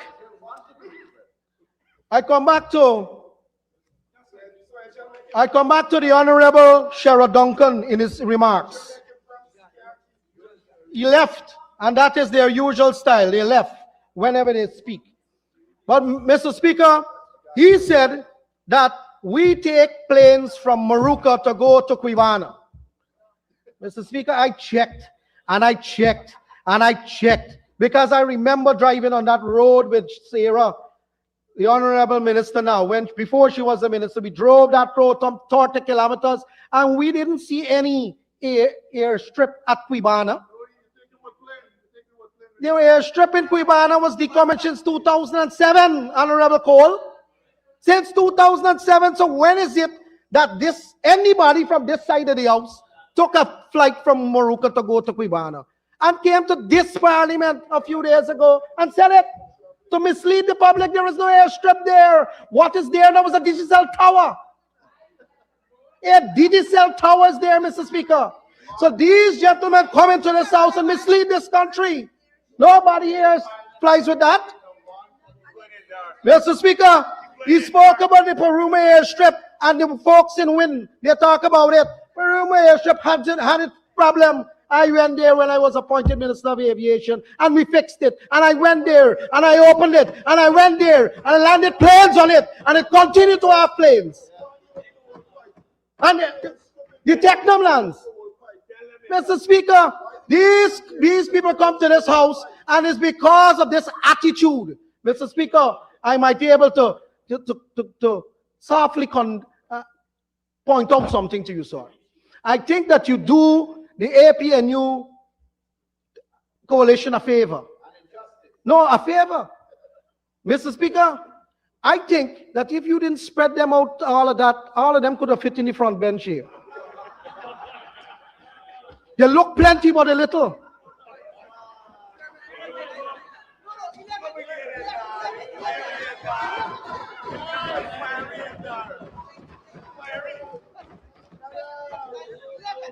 Mr. Speaker, Mr. Speaker, I blame them for that crew over there. I blame the Honorable Jurita Finance that when she all her thing in Bartica, I see 3 people and 3 dark showed up to the rally. I love Jurita. She's fiery, but nobody don't like them. Now, let's go over to this one side, to the win team. I've had abused y'all, man. Yeah, thing. Mr. Speaker, to the win party. Mr. Speaker, in 2 months, I did 110 meetings in Region 2 and Region 3. And in Region 2 and Region 3, all the platform I've been on, and I saw everybody there. Everybody there. Y'all, I can't go nowhere. Nobody don't like y'all. You have to pick up your banner and walk home back. Nobody showed up to the meeting. Stop it. The win people there, Mr. Speaker. The party is led by the Honorable Leader of the Opposition, Arzuddin Mohammed. And every single one of their MP that showed up there, they cast aside this budget. They don't want this budget. The opposition leader himself said his budget ain't on for you. Let's me tell the people. Let me tell you. Let me tell this country and everybody that's listening and give a damn what does budget have inside for them. Where's the page? Where's the page? As you look for the page, I'm again seeking you to stay parliamentary. You just use another word and you've been continually saying, but misleading the nation. Oh. Right. Sorry, sir. Mr. Speaker, I point to page 490 to 491 to 492 and 3. Local submit details of subsidies and contribution to local organizations. They said it's budgeting on for poor people. I will say what is budget for poor people. First thing, on hinterland electrification, Mr. Solomon, Honorable Solomon, you go back and tell the people of Linden that the budget have $4.7 billion for cheap electricity, that you come here and say that you don't want to approve. They pay $5 per kilowatt hour, and then they pay $12 per kilowatt hour, and $4.7 billion allocated for the people of Linden and the people of Wynn, who all of them who come here and say they don't want this budget. Go back and tell the people who voted for y'all, you're approving it. Mr. Speaker, it has here, Let Them Power Company, the people in Let Them, all of the international folks up there, money's in this budget for the power. Mr. Speaker, they have in here, Mario Power Company, money in here for the power that they get there. Go and tell the people of Mario who vote for some of y'all that y'all not approving it. Go and tell them, Mr. Speaker, Mamaruma, Matthews Ridge, Maruka, Port Kaichuma, all of these places, $7.5 billion of money goes there to make sure they have electricity. And you come here and you said that we don't like this budget. Mr. Speaker, turn in the page. Hold on, they said they're going for poor people in this budget. Social services, $192 million. Let me tell you who these monies are going to. These monies are going to Archer's Home, the Dharamsala, Vikashram Kisun. Who did the Dharamsala, rich people? Who did the Dharamsala? Look where. They said Good Samaritan Home.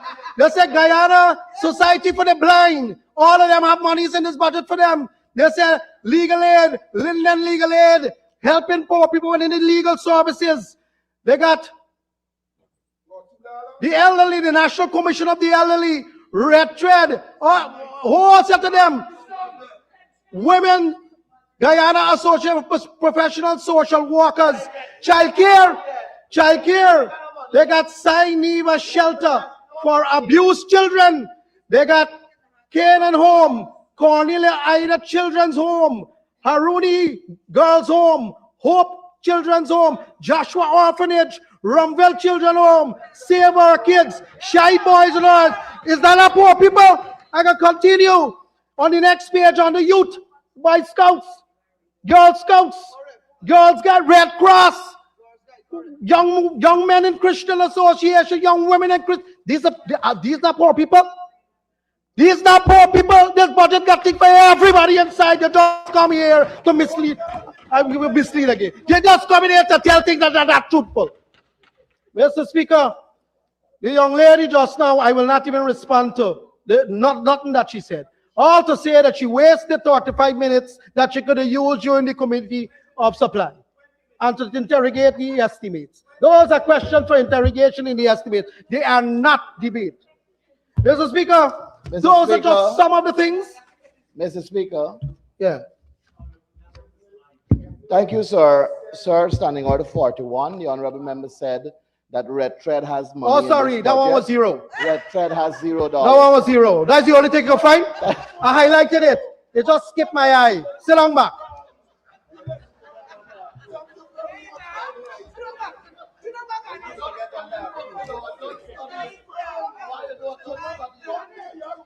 Mr. Speaker, I want to go back. I want to go back to the philosophy of these opposition people in this party. Here, I have a lot of respect for Mr. Terence Campbell. As a businessman, as a businessman, you gotta get respect for people because it's hard in business. But it gone. It gone for the past couple of days. I sat there and I heard him idolizing the former party founder, Fabs Burnham. He said so. I remember I grew up poor. I used to starve. They had footwear to wear. And you sit there and do that. You lost me, man. You lost me. You lost me there, man. The philosophy of the PNC group in this house and the WIN group in this house, the collective wisdom can't amount to the least of us on this corner. Cannot amount to the least of us on this corner.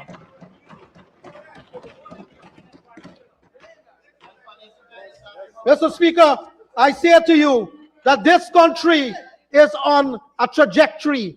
You know, when investors come in this country, one man come and said to me, Minister, Guyana seems to be the most sexiest girl in the room. Everybody wants a part of it. Because it is showing up in the numbers. Everywhere. Economic growth. Honorable AG. Every metric is on the rise. Every sector is on the rise. Everything. And yet, you find that the opposition, this bunch of sour grapes, won't come here and say this budgeting and nothing for them. Mr. Speaker, I move on. I move on to the private sector. And I want to say something about the private sector because nobody in the last 4 days have said the words private unless I hear it. You in essence. Mr. Speaker, the manufacturers in this country will benefit. They will benefit, and you see them benefiting. They issued a statement. They gone up by 24%, 6%, and 26.5%, respectively, between other manufacturing, rice and sugar. Manufacturing is the heart of this country. If you don't manufacture, you have to import. And once you import the inflation from the other countries. So that is what we have to do, build manufacturing. That is why we're investing in this country. Mr. Speaker, I say to you that Guyana is moving to places. The problem is because it's moving with us as in the People's Progressive Party, the rest of them have a problem with it. They have a problem with it. But I will take the time to show you this sector, the things that we are doing to move this country forward. In my hands, I'll start with power generation and energy. Three RFPs. No, I ain't come there yet. The first one is a Guyana gas bottling logistics. This year is for 3,020 pound gas bottle. We got out to RFP for this already. We're going to manufacture our own gas, plus the bottle in Guyana. Mr. Speaker, you want to talk about progress? In this budget, we have put out an RFP. This one here is for fertilizer. Mr. Speaker, those who don't know, natural gas, 70% of natural gas to 90% of it is feedstock to manufacture fertilizer. We have gone out to an RFP. This RFP is for a plant to produce 300,000 tons per annum so that we can help our farmers, cutting costs, making sure that greens and the other thing go to the market at a cheaper price. Mr. Speaker, another one, Amelia Falls, they knock it down. This is renewable energy, 165 megawatts. We will make it a reality. We got out with it. Mr. Speaker, the problem with the opposition now and the ones before is that they got $1,000 mentality. They don't understand big projects. They can't conjure big projects and they certainly cannot implement it. Mr. Speaker, somebody talk about jobs. We have created in this country in the last 5 years, according to the Minister of Labor. And this year is another one. I brought it. This is the aviation sector who normally have all of the jobs. We got to go to a job fair to get people to do ground handling at the Timeri Airport, Chedijagan Airport. We had to go down and get all kind of thing. Engineers, plumbers, electricians, cargo agents, ramp attendants, admin officers, custodian, groomers, aviation security people, customer service, duty-free team members, specialists, all of these things. And then somebody saying that they're working $1,400. Who y'all come to fool, man? Mr. Speaker, I hope you bring 2 black folk. Kwame, don't come to me. Ice Bu's back. I'm sorry.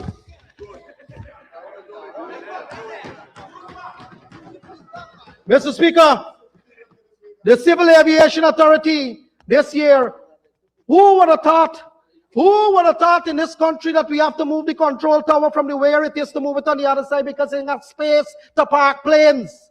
Who would have thought that? This year, we have million to move that. That is what we're doing. And another 100 million to make sure we train our own pilots and everybody that is on an aircraft. Those on the ground as well. Engineers to do mainframe and engine repairs. All of them, we are creating a school. That is why we plan. That is how we move this country forward. That is development. And if anybody wants a job in the sector, we're looking for people. Mr. Speaker, I wouldn't even talk about my run. I think the MP, Tandai McAllister, hit it out of the park. I would not even speak about it.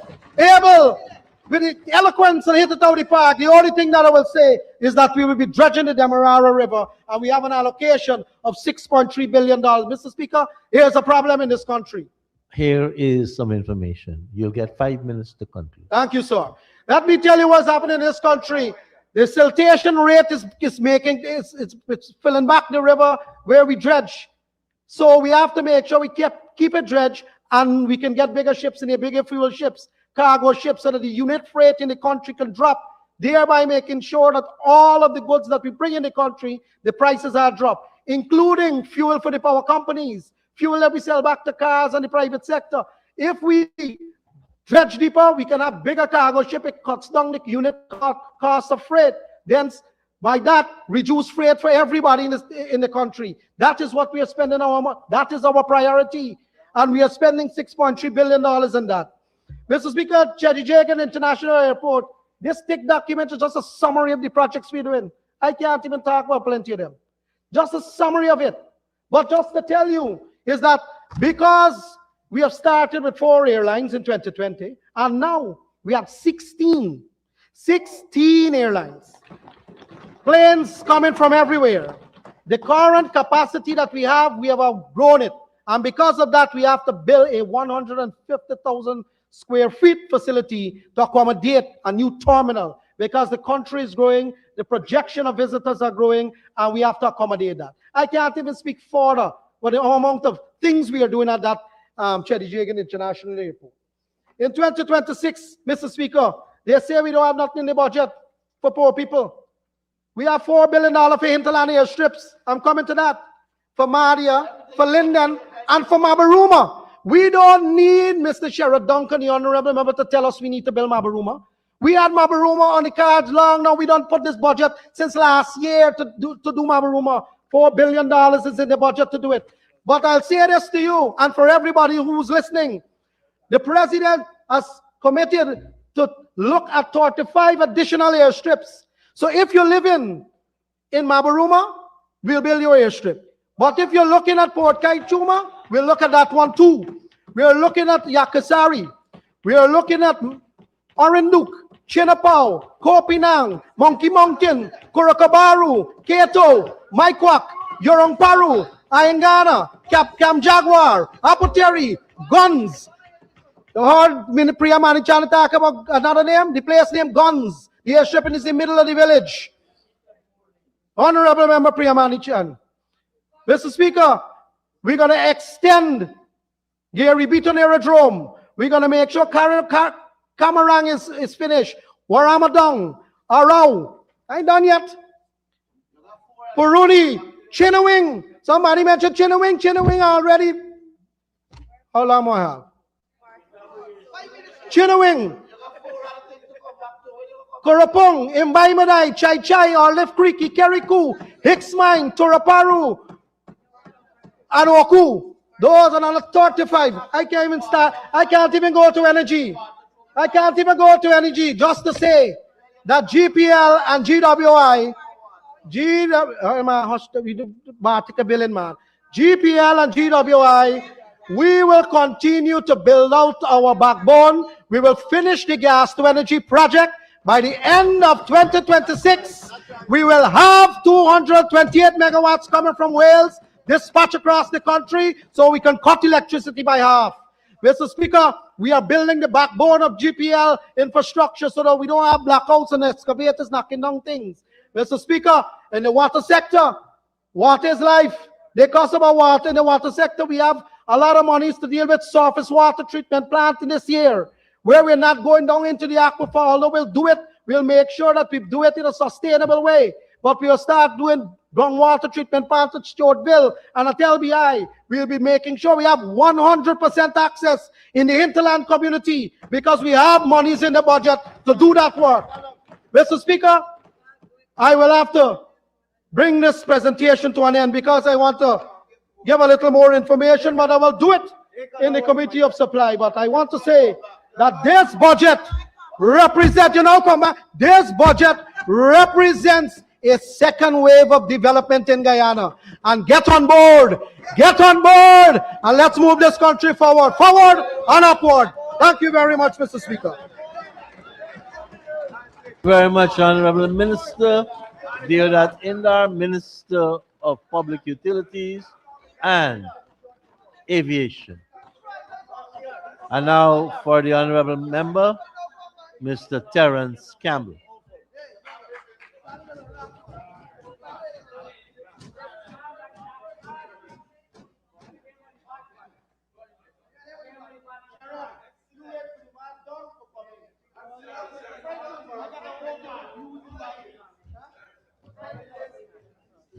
Mr. Speaker, before you start the clock on me, this is the first time I'm getting the opportunity to address you publicly since your election to the high office of Speaker of this country. And I wanted to take this time to just offer you my congratulations. Thank you, Terence. Honorable MP.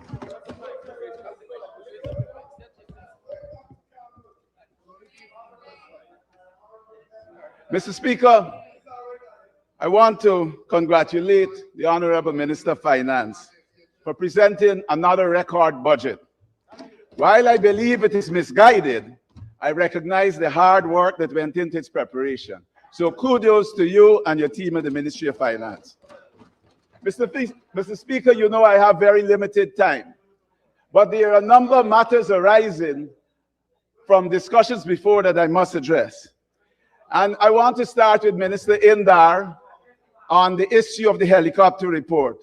And I've sent you a link from the Starbuck News, sir, where on the 15th of May, it reports a February 4th comment by Bishop Juan Edghill, the Honorable Bishop Juan Edghill, that a report would be released. So I do not understand this reliance now on the Chicago Convention when a promise had been made previously to release that report. Mr. Speaker, I want to turn to the Honorable Priya Manik-Chan, the former Minister of Education. She was Minister of Education in this country in her last stint from 2020 to 2025. Mr. Speaker, I will leave 2020 out and I will leave 2025 out because she did not have tenure for the entire year. And I go to the budget, and at the back, I look at the matriculation rate. When she entered the first full year in 2021, the matriculation rate was 30%, and then the last full year of 2024, the matriculation rate was 26%. The Honorable Priya Manik-Chan has been a failure at the Ministry of Education. And I want to go back to the Honorable Priya Manik-Chan again, sir. When she spoke about the road passing near the Higgs-Bosch dump site, she said it was a design flaw. But you know what I know, sir? There have been so many design flaws in this country. I want to start with them. There was a design flaw on the Skeldon Estate. There was a design flaw with the Amelia Falls. There was a design flaw with the Concussion Highway, which now needs an asphaltic layer. There's a design flaw with the gas to energy. You have to stabilize the soil. There's a design flaw on the Barra John Dio Bridge. The trucks are rolling back. There is a design flaw with everything, including Priya Manik-Chan.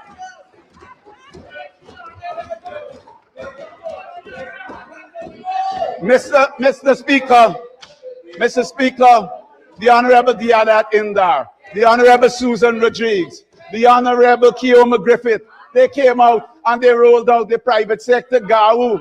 Mr. Speaker, we on this side and the country of Guyana are not impressed by those endorsements of the budget. Those are all politically captured organizations, and this whole country knows that, sir. Mr. Speaker, but this is a government prone to untruth, sir. Mr. Speaker, the Honorable Zulfikar Mustafa got up and denied that the budget said that the amount allocated to fisheries had been reduced. And Mr. Speaker, I don't have to look at the budget. On page 37, it says that in 2025, 1.7 billion was spent and 1.5 billion is budgeted in 2026. Mr. Speaker, but that is not the only thing for the Honorable Zulfikar Mustafa. I put a question to him through this Honorable House, asking him, where do imports come, poultry imports come? And his response, from which countries do poultry imports come? And his response to it, it is not considered appropriate to provide the names of business entities or individuals. It seems that the Honorable Zulfikar Mustafa does not know the difference between countries and business entities and individuals. And that lack of comprehension runs across the entire side on the other side. But Mr. Speaker, I didn't come to fight, but I have to fight. And Mr. Speaker, I was a good fighter. And I have to pick a very strong fight. The Honorable Charles Ramson got up in this house and spoke about reparations and the representation of His Excellency President Irfan Ali. But I want to say to you, Mr. Speaker, that no government that bulldozes the people at Makkah and that is getting ready to bulldoze the people at Safari this weekend can adequately represent the cause of African Guyanese on reparations. Mr. Speaker, I'm going to tone it down a little bit. I want to turn my attention to my friend, the Honorable, I have the unenviable task, sir, of addressing two portfolios, health and finance. So I have to quickly deal with the Honorable Minister of Health. The Honorable Minister of Health says that he has adequate nurses and adequate doctors. But, Mr. Speaker, Onessa Andrews is not alive today. She died on December 12th because she could not get timely treatment at the Enmore Regional Hospital and at the Georgetown Public Hospital. She has passed. We have received reports from Diamond. We have received reports from Diamond where people have to wait inordinate delays to see a doctor. Mr. Speaker, the nurses at the Bath Regional Hospital, they complain about burnout. The nurses at the Bath Regional Hospital, they complain about the foreign nurses. The foreign nurses get a bigger salary and they get transportation, they get food, they get accommodation. But Mr. Speaker, and I'm going to jump ahead, there is a nefarious plan of this government. They want to get rid of the local nurses and to bring Bangladeshi nurses. Mr. Speaker, it is not lost on me that 150 Bangladeshis voted in the national election at Ogle. They had a polling station organized for them, sir. And it is this importation. The Bangladeshi government says they are going to put a high commission in Guyana to explore the labor market, sir. There is a need, there is a determination on behalf of this government that they will change the political calculus and the demographics of this country. But we will oppose it, sir. Mr. Honorable, you will have an opportunity to respond. Honorable Minister, I am confused by your numbers. You are building regional hospitals, but you have a nurse shortage. The budget says that the number of nurses per 10,000 has gone down from 34.4 to 32.5. You have less nurses and you're building more hospitals. So I know your answer. You say you're going to build 5,000, you're going to train 5,440 nurses and allied health professionals. But this government has a problem. It does not like to disaggregate data, sir. So how many allied health professionals? How many nurses? And then he says, the Honorable Minister says, that he's going to bring in 6,000 nurses, train and recruit. Where are you recruiting them from?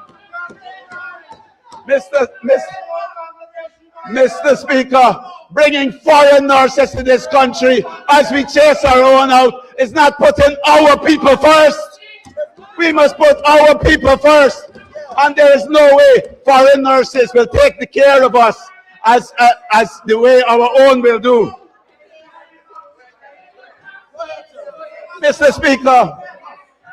Speaker, I am sorry that the Vice President is not here because I want to reference a Facebook post by a close relation of his, and I will send it to you, sir. I've already sent you stuff. Mr. Speaker. Dr. Mark de France, and I want to quote him very quickly. Honorable Minister of Health.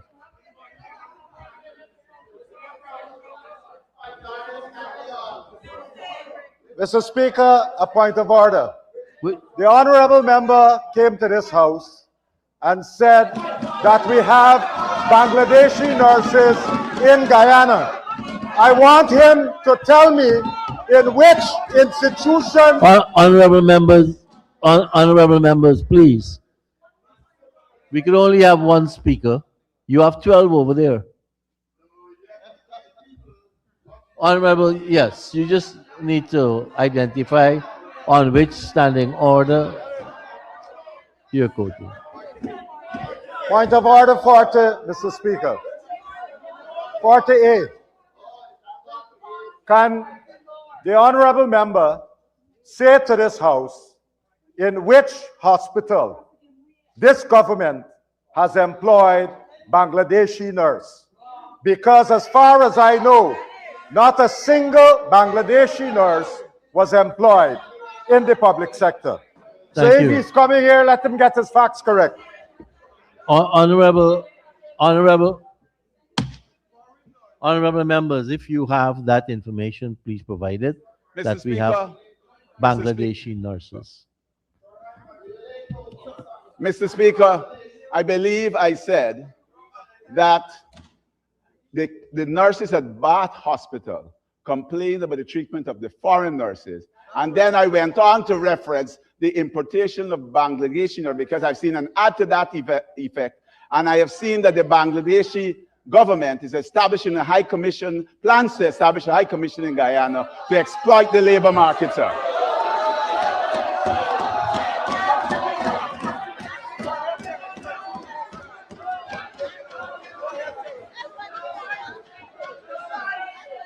Mr. Speaker, if I may say one more thing, just on this issue. Honorable member, I don't know if the Bangladeshi government is about to establish a high commission here. But if they do, I think it will be a little bit, I don't want to use that word, for us to impute they're doing that just to exploit, right? That will be a bad footing for us to start our international diplomatic relations formally with the Bangladeshis. Mr. Speaker, I can lay over a report, it's a news item, that says the Bangladeshi government. Okay, but we don't use the news I'm so guided, items. sir. I want to Right. move on. We don't use. Thank you. You're getting back your time, honorable member, please. Thank you. Let's continue. We got that clarification from you. Thank you. And thank you, Minister of Health.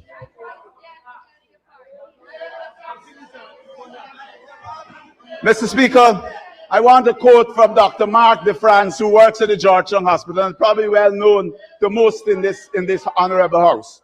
And he says, "We have had billion-dollar budgets and our healthcare system still lacks. Why can't we get a simple coag profile available at our topmost hospital? Why are we still short of so many needed medications? Don't come to me. Go outside East Street and ask every patient that leaves whether or not their prescription was fulfilled. Yes, we need structure only benefits a certain subsection of our population. Our pensioners, our single mothers, our differently abled need way more than has been offered." Sir, Dr. Mark DeFrance works at the Georgetown Public Hospital and is a close relation of the Honorable Vice President. And here it is. Sir, we cannot put this budget, put bricks ahead of people. Mr. Speaker, I want to turn to the issue quickly of expired medications. The Honorable Vince Roy Jordan highlighted a case of a cancer patient at the New Amsterdam Hospital who received expired cancer drugs more than once. And we know the Honorable Dr. Ryan Richards mentioned about 1.7 billion in drugs that were expired that had to be disposed. And that was just for an 8 or 9 month period. Extrapolated for an entire year, we are disposing about 2.3 billion Guyana dollars in drugs, sir. And I want to say that I believe that the Honorable Minister set targets for the pharmacists to reduce the number of drugs for disposal, and instead of disposing them, they are passing them on to unsuspecting patients. Just to stay within a certain level of what they call in the Auditor General's report an acceptable tolerance. This is unacceptable. There is no putting people first when we dispense expired drugs. Mr. Speaker, I want to touch the number of people who passed away tragically in just the last 4 months. DeAndre Prashad died September 22nd, both kidneys removed without disclosure. Narissa Chetram lost her baby and her womb on November 8, 2025. Latoya Griffith died on November 20th, 2025 at New Amsterdam Hospital after being given drugs to induce labor prior to a scheduled cesarean. Marissa Eastman died tragically on January 18, 2026 after plunging to her death at the Georgetown Public Hospital. Sir, these deaths could have been prevented through protocol. These are protocol violations and lack of proper counseling and inordinate delays for treatment, sir. Honorable Frank Kennedy, I know you can do better. You must do better with our healthcare system. But listen, I don't want you to think, Honorable Frank, that I just came here to criticize. I came here to share my vision as the APNU shadow on health. And what I want to recommend to you is a national health service where every single citizen in this country is given a general practitioner, and that general practitioner will be required to see them every single year, make sure that they have their checks. And we must never have undiagnosed colon cancer, undiagnosed cervical cancer, undiagnosed prostate cancer, undiagnosed breast cancer ever again. Listen, Honorable Frank Anthony, the 10,000 vouchers, and I recognize you yesterday for the work you are doing, but you need to do more. A 10,000 voucher and a Gardasil vaccine, those are not enough. I want you to focus more on curative care, on preventive care. I'm not saying to leave curative care aside, but I want you to emphasize preventative care a little more. Mr. Speaker, I know time is running, and I must turn to my good friend. I knew him and I knew his father, the Honorable Ashley Kumar Singh. The Honorable Priya Manikchan referenced Article 13 and consultations. But there was no consultation with this budget, sir. He did not consult with the opposition. He fooled the private sector. Sir, look at these volumes. He called the private sector 1 week before and tried to suggest to them that he had consulted with them. Or at least that is what the newspapers say. Mr. Speaker, there are records in this budget. It was the largest budget ever. It was the longest speech ever. And it was the emptiest budget ever. For those of us concerned with macroeconomic stability, sir, the budget deficit is 450 billion. Total public debt is rising, with more than half of that total public debt being financed with by foreign debt, sir. A rising external debt load becomes dangerous and will lead to depreciation in the Guyana dollar. Sir, the debt service as a percentage of revenue is projected to climb to 6.8%. In the last year, he is projecting that it would have risen from 1.3%. Here is what you do not know on that side, because you're not steep in finance. At this rate, in 6 years, we will exceed 15%, and Guyana will enter a region of financial instability. Sir, economic growth declined, and he did not say this, from 43.8 in 2024 to 19.3 to 2025, and is projected to fall further to 16.2%. This growth is being driven primarily by oil. Sir, non-oil economic growth will decline from 14.3 to 10.2. This is a dangerous trend, because what we need to be focusing in this country is on our non-oil economy. And that non-oil economy, even at 10.2%, is driven by construction and other mining, which is quarrying and sand. Those are what are driving. So if you eliminate those, you probably end up with a 5% non-oil growth. Oil is volatile. Honorable members, your 5 minutes to conclude will start now. Mr. Speaker, I'm not saying no infrastructure, but it must be paced in line with our absorptive capacity. Infrastructure tends to be inflationary in the short term. But when you have such a heavy infrastructure budget, sir, and then the roads that you build, you build a road between Diamond and Craig, and then 6 months you have to do it over. You build the Heroes Highway, then you have to go put an asphaltic layer. Then that short-term inflationary effect from infrastructure becomes a medium to long-term inflationary effect, sir.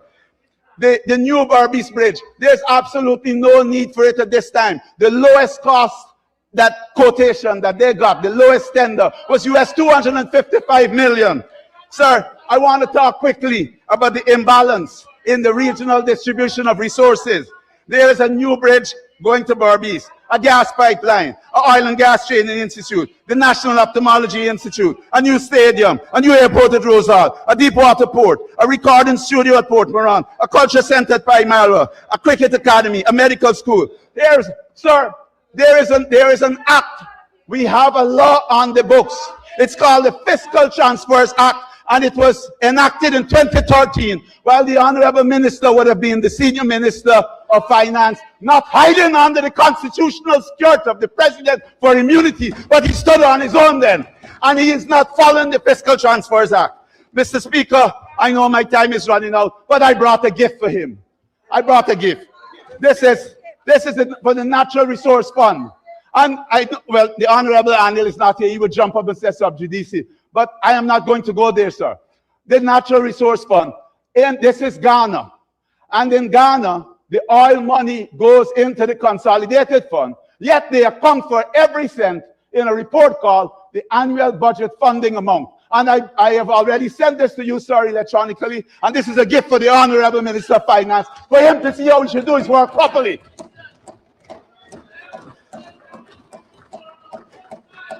Mr. Speaker, they are using the NRF as an ATM. Mr. Speaker, sometimes the Honorable Indar spoke about the dredging of the Demar River. But what is not said is that that will go to a friend, family, and favorite.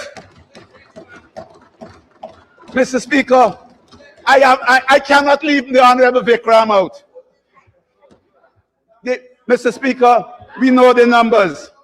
In 2019, when the AP and UAFC government was there, gold declaration was 641,828 ounces at $13.92 an ounce. Gold declaration in 2025 had a average price of $3,035. But yet, the declarations were much lower, sir. My estimate is that Guyana is losing up to $1.7 billion in earnings from gold because of smuggling. I hope that's not unparliamentary, sir. So, sir, we are seeing the exchange rate pressure from the infrastructure spend and also from the gold smuggling, sir.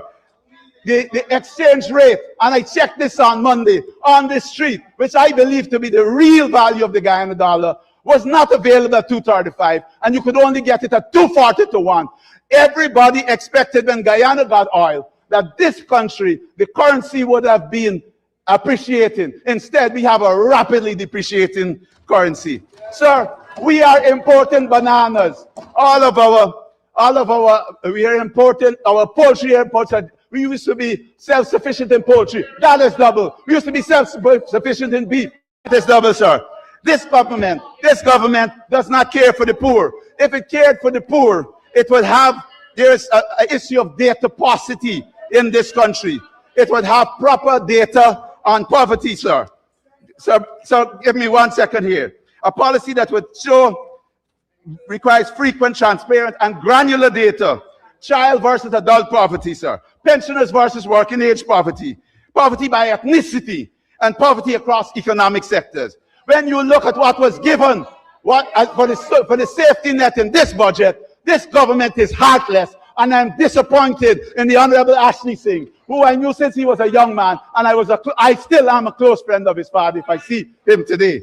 Mr. Speaker, the challenge is clear, and I know I am grateful for you for the time that you have given me, sir.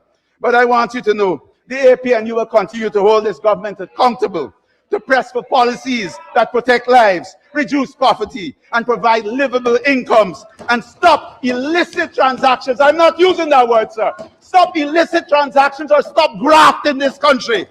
The president had promised to address this graft issue, but there are no measures in the budget to address graft. We will offer constructive proposals. We will collaborate where possible. We will oppose measures that harm the majority. On this basis, and until real people first change is demonstrated, I'm unable to support this budget. And I want to tell you, the Honorable Ashley Singh, and all those of you whom, with your hubris, said to us we are consigned over here forever, the APNU will put people first. Now, and when we return to office, very soon, very shortly, in 2030. Honorable Speaker, I thank you. Thank you very much, Honorable Member. Mr. Terence Campbell.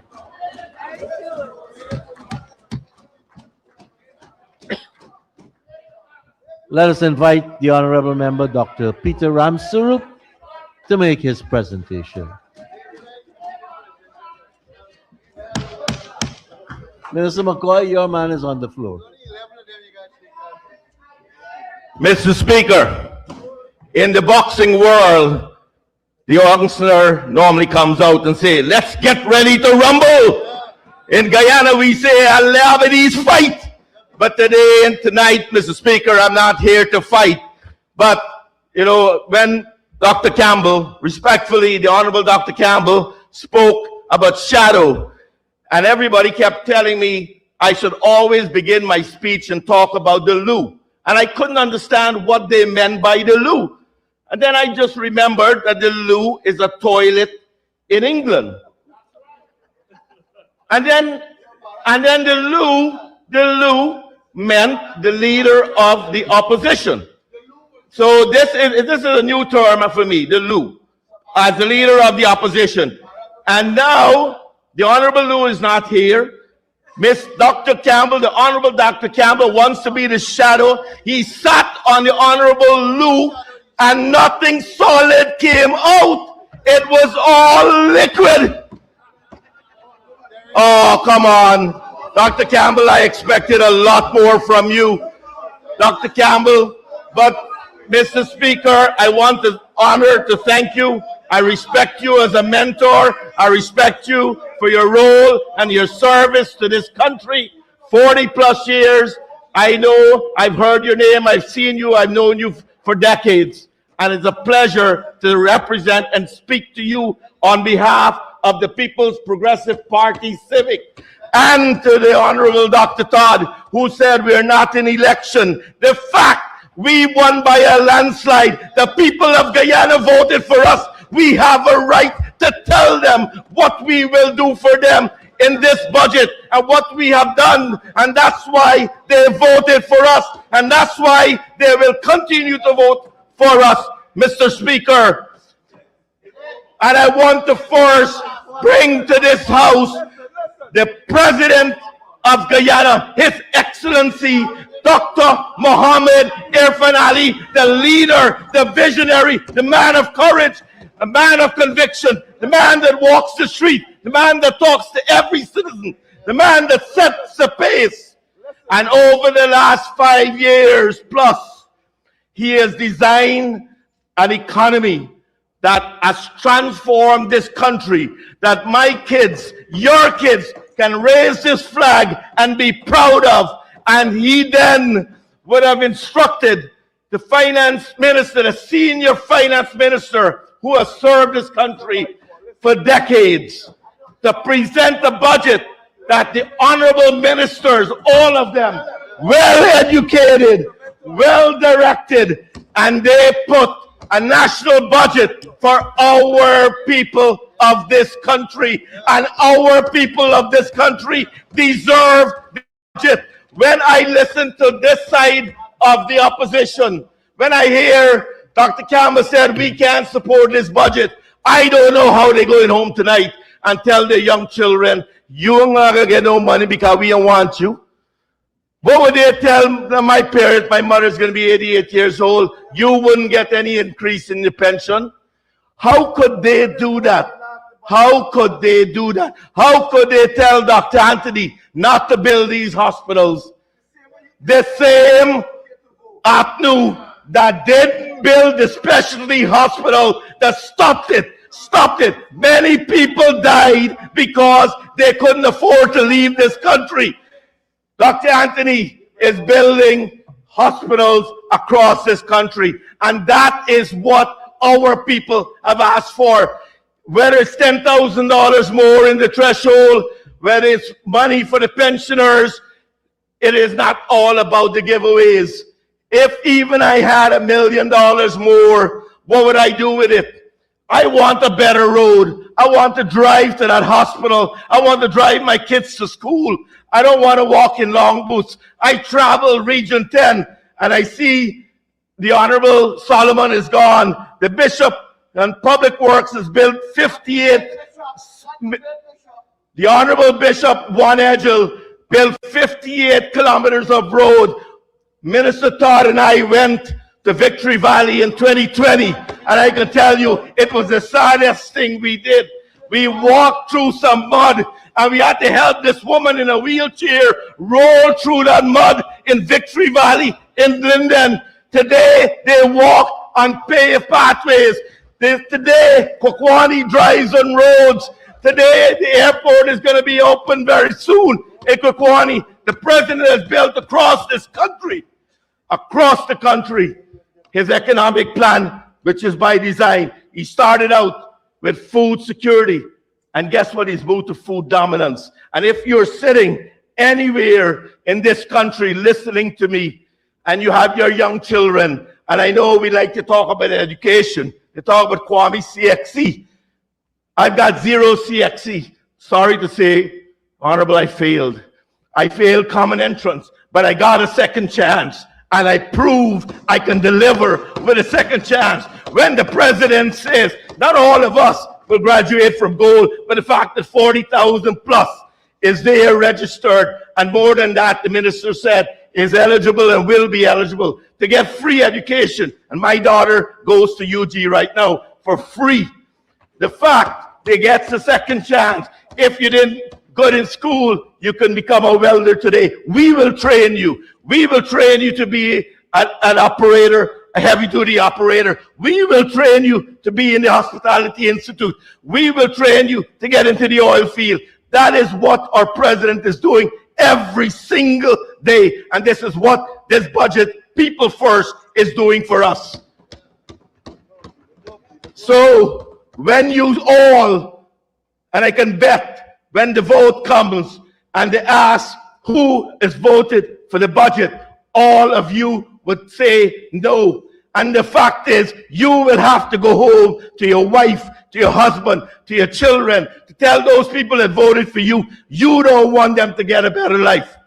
We are here, we have delivered over the last 5 years, and we will deliver a transformed economy in the next 5 years. We should be proud. Every single Guyanese listening to me should be proud of where our country is at. When our president travels around the world with the honorable minister, when he meets with global leaders, just recently in Belize, we signed a deal with the private sector of Guyana and the private sector of Belize to define the bill refined sugar. Imagine refined sugar in Guyana. You know what the cost of value of that refined sugar? It is a lot more than the regular sugar. Our private sector is delivered. When you look at investments that have come into this country, investments, the private sector in Guyana has delivered. A lot of the hotels, the minister has opened. Former minister has helped put together, has delivered by the local people. And those talk, Dr. Campbell, the Honorable, talked about cement and quarries. Every time a building goes up, it becomes a purchaser. That building becomes a purchaser. Somebody got to sell the stone. Somebody got to sell the sand. Somebody got to sell the window. Some mason will get work. Some electrician will get work. That is what we're doing for this country. We are creating employment. 104,000, the Minister of Labor talked about. We have reduced unemployment more than half, and we will continue to build this country to the rightful place for everyone in this country. The president talks about energy, that we are now energy dominant. We know we have oil. When we first heard about oil a decade ago, they said 750,000 barrels we will ever get by 2030. Honorable members, citizens, Mr. Speaker, we will have 1.2 million by 2030, and probably a lot more than that. What does that do for Guyana? President said oil is not about Guyana. It's a catalyst that would enable the non-oil sector to produce more energy by building that 300 megawatt plant, by putting out another 300 megawatt plant, by bringing a new pipeline to Berbice. Dr. Campbell, what that would do, by reducing tax on agro-processing and agriculture, what that will do. There's a company called Umami that produces ketchup and pepper. A lot of us buy it in the store. He just told me he's going to be glad to expand his factory. He just signed a deal for Canada. DDL, in partnership, will build the first dairy plant in Guyana, in Mobilisa, in Region 10. And that will bring jobs. We get to buy fresh cow milk. We have a young chap from Canada that came back from Bahia producing beautiful cow milk in bottles. That is what Guyana is about. It is about for us, our people. And when our people get better jobs, they make more money. When the minister talks about housing and 40,000 new homes, imagine the contractors that will get to build, the quarries that will be able to sell. We've got people now looking at how to build drains, concrete drains with molds. The president has announced that every single village across this country will get drains. Why will you not approve a budget like that? Why would you not help the Minister of Local Government recycle every garbage in our country and build those plants all over this country? Why will you not vote for this budget? I want you to tell your young children tonight. Yes, your young children tonight, if you have any, why you will not vote for this budget. And I can go through all the ministers here, what they have said. Minister of Human Service, taking care of our disabled people, taking care of our needy. We talk about women, and the president spends a lot of time on getting women to work. Imagine your family gets to make more money, because it's not just the husband going to work. The mother can stay home. She can have a home center. No taxes on education. No taxes on health care. No taxes on agriculture. No taxes on agri-processing. And we're going to have a manufacturing boom in this country. Well, as foreign investors, and we are proud of our private sector, Mr. Speaker, the fact that they have delivered for the country. And the president said that's how a country grows. When there's confidence in our economy, our country gets better. When our people gets better, that means we have delivered as a government for our people. And that is what 2026 budget that Dr. Ashley Singh has presented, that will bring and continue to deliver for us, to our citizens, for Guyana, everything we have asked for. And I would say it's the most beautiful thing to be a citizen of Guyana. We're proud. Our passports is worth a lot of money. We're not leaving this country anymore. People are begging to come home. I sit in my office every day speaking to investors that are diaspora that says, Peter, how could I come home? How could I be part of Guyana development? I don't want to stay in the United States. It's cold. I don't want to stay in Canada. I want to come home. The British are seeing us, our investment. They've offered us $3 trillion. The USSXM Bank has offered us $2 billion. The president has presented the plan for 2030 and beyond. He has presented a plan that every one of us, every one of you across the aisle will get a chance to develop your business. And you better figure out where you fit. Do not disapprove this budget because you need it. You need to be fitted in our economy, or else you will be left behind. And Mr. Speaker, I don't need extra time. I will end to say that Guyana is a proud country. We are the developer and the next frontier of the world. We are the country that people want to hear about. We will see it in next week or 2 weeks when the energy conference is here. This is our Guyana. Let's work. Let's build it together. Vote this budget. Opposition, we will deliver. Thank you very much, Mr. Speaker. Thank you very much, Honorable Member. Dr. Ramsuru. Our next presenter is Deputy Speaker, Dr. Vishwa Mahadev.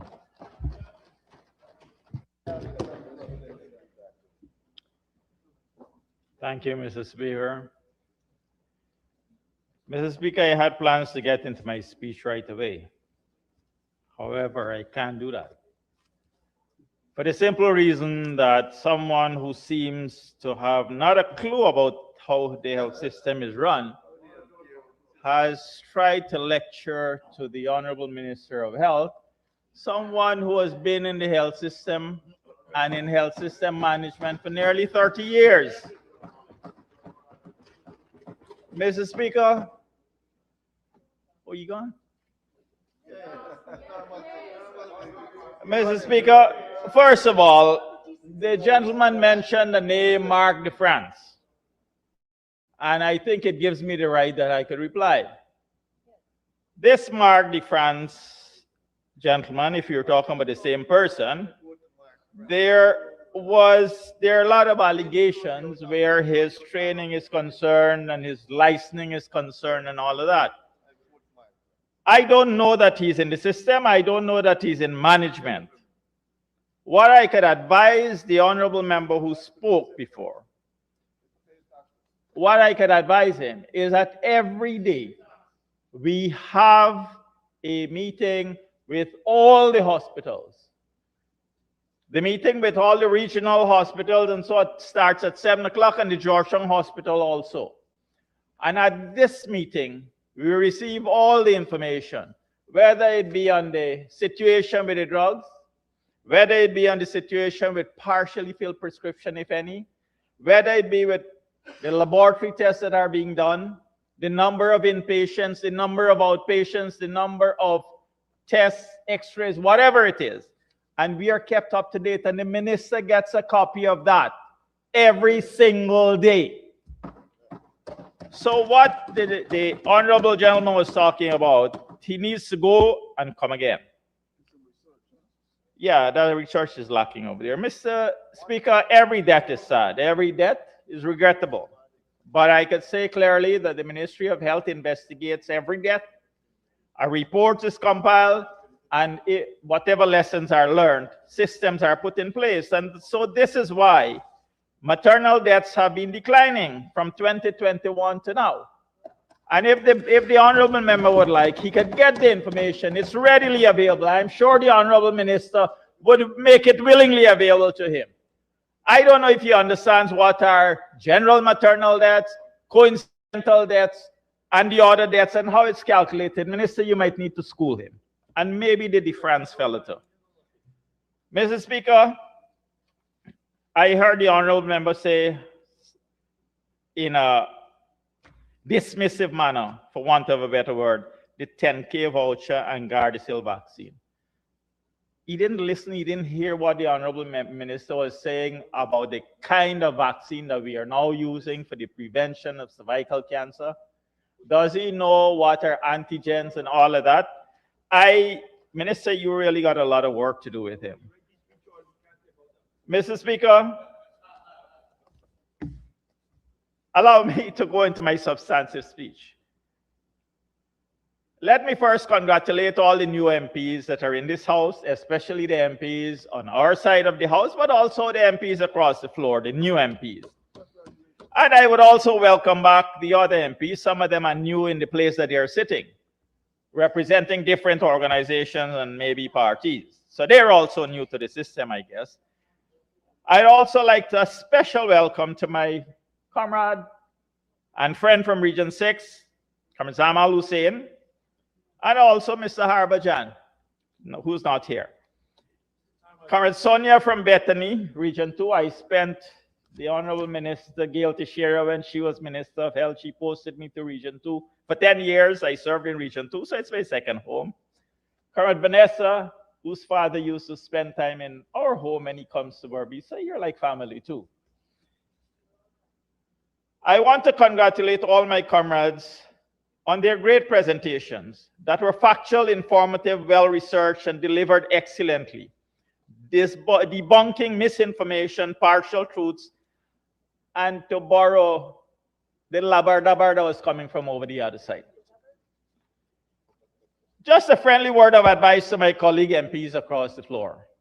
I saw a video, some Facebook video that somebody sent me. Get used to getting a lot of materials from Parliament. Be prepared if you want to make a proper speech, be prepared to read those materials. Additionally, research in other places. They could always come to the library and to the Hansard and do research. And to be properly prepared to make sensible contribution. Like my honorable colleague said, welcome to the big league. Mr. Speaker, the approach to the budget debate, and especially this budget, shows that there is no difference in the parties across the floor.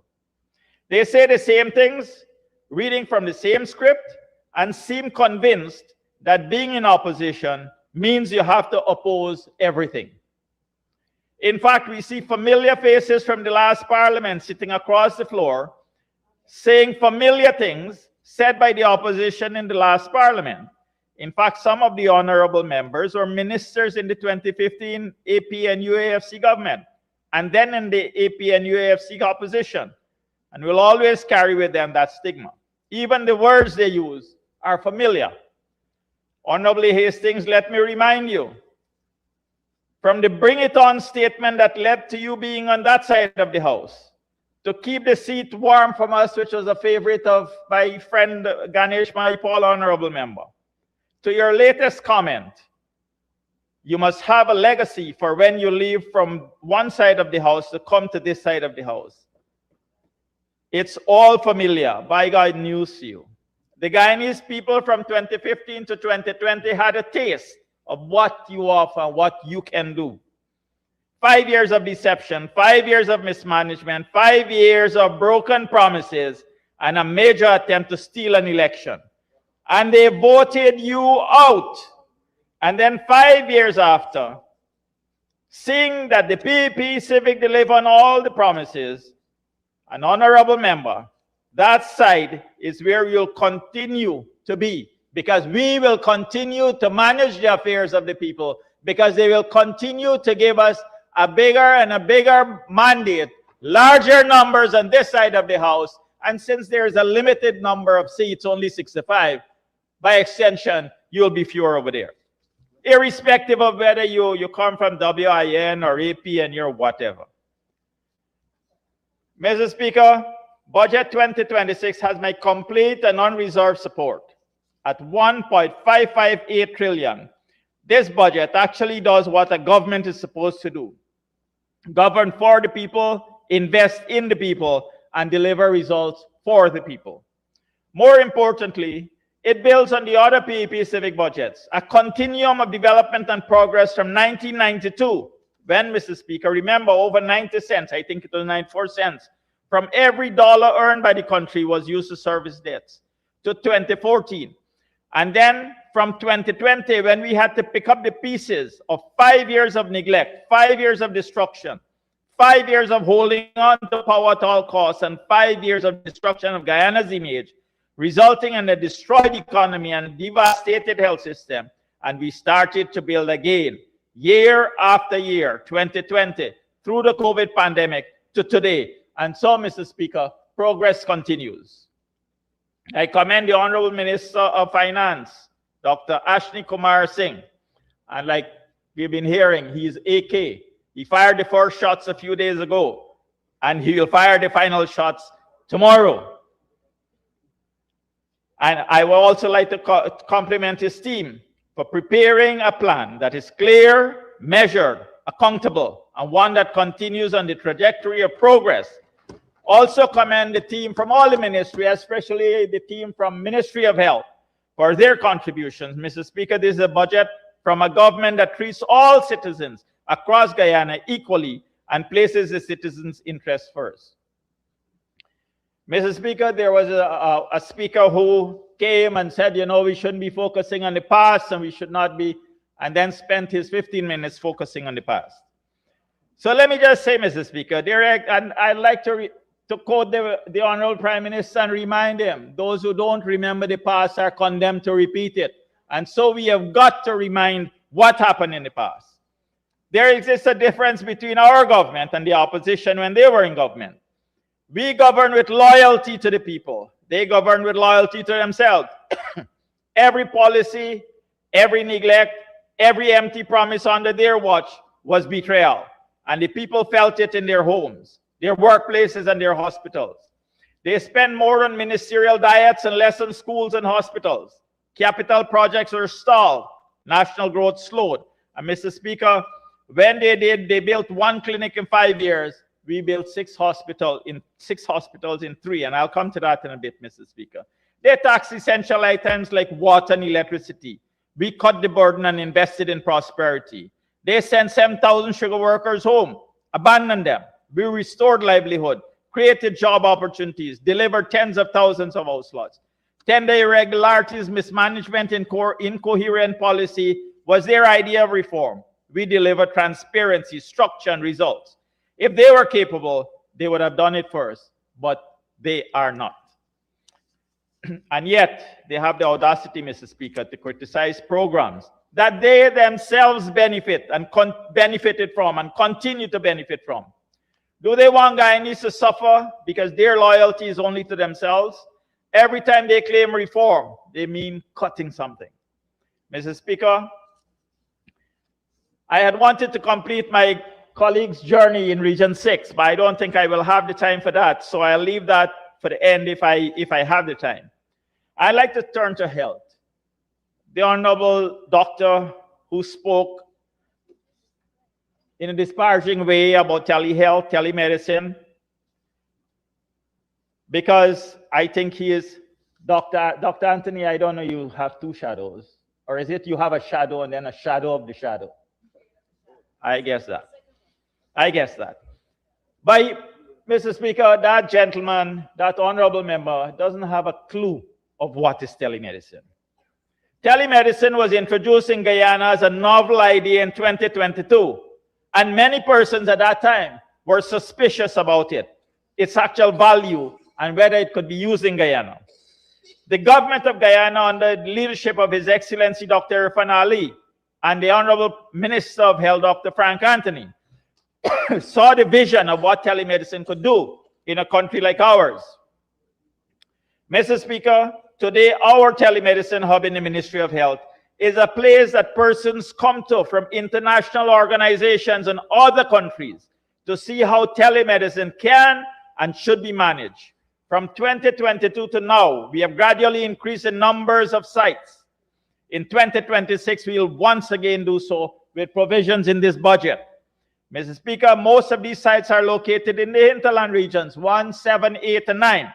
But we also have sites in 4, 5, 6, and 10, where we have some riverine and some hinterland communities. Sir, let me share some data and hope the honorable member is listening and can understand what telemedicine is capable of and what it has already done for us. Mr. Speaker, I have this document that I could lay over. We would have increased the number of telemedicine sites from 4 in 2022 to 130 by the end of February.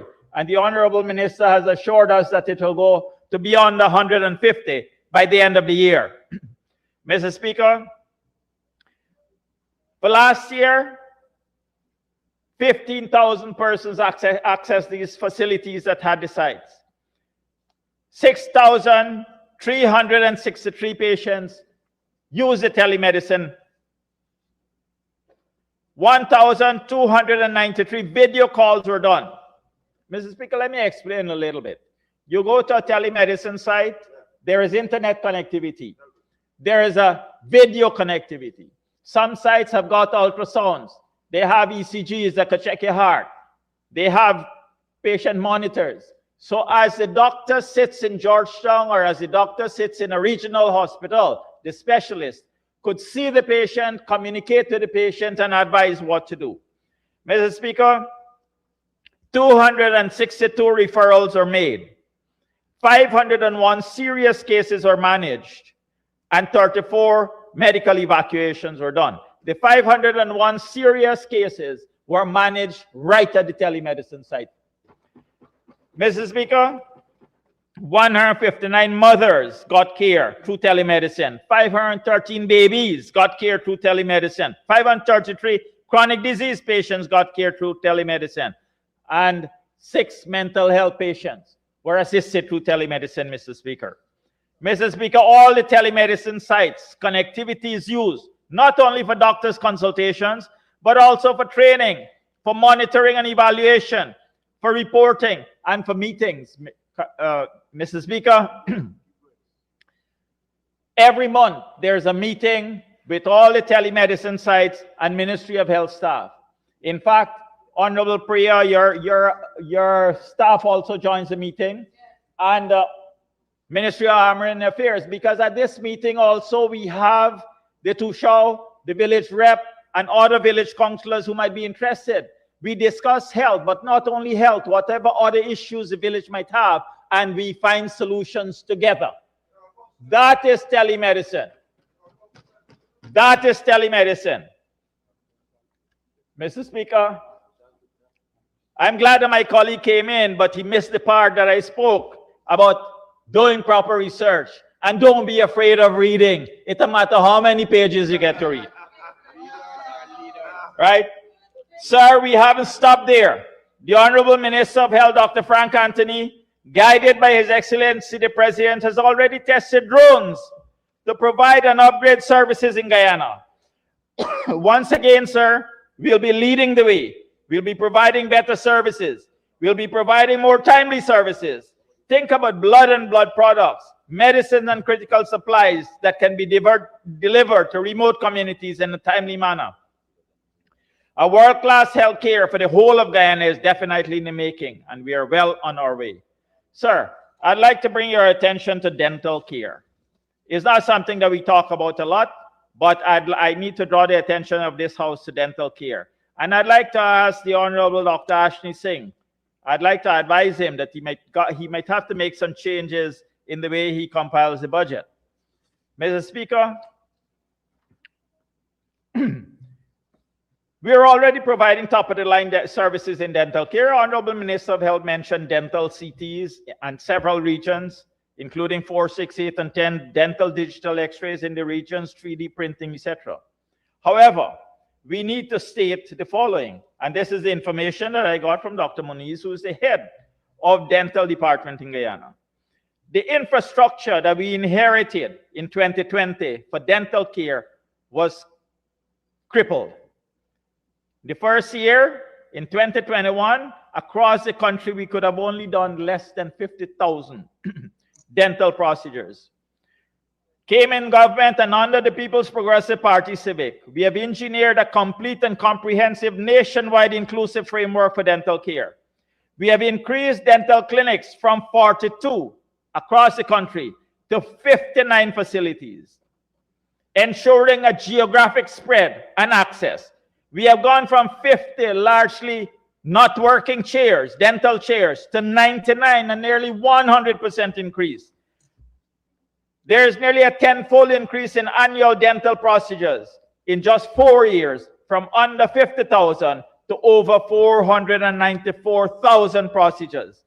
Each number represents a patient treated, pain alleviated, and health restored. Mr. Speaker, please allow me to divert a little bit, because when we are talking this, people really don't appreciate what we are doing. And so I'd like to bring some numbers. Root canal, and root canal is a serious procedure. You have to have special training for it. My colleague over there should know about it. Don't know if he's doing any.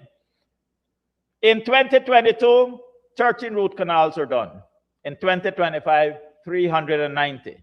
If we take a root canal at about $50,000 each, that is $19,500,000 in the pockets of those persons who would have had to pay for it.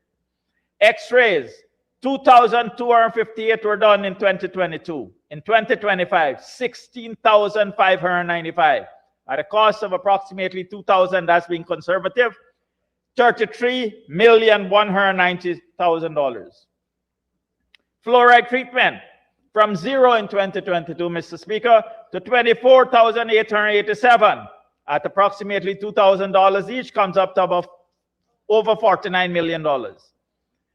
Prophylaxis, 23,356 done in 2025 at about $10,000 each. This will be cleaning, and so comes up to about $233,560,000. Fillings, 32,420 done in 2025 at $10,000 each, $324 million. Impacted tooth, and this is one that would need surgical intervention. Am I right, Doc? In most cases.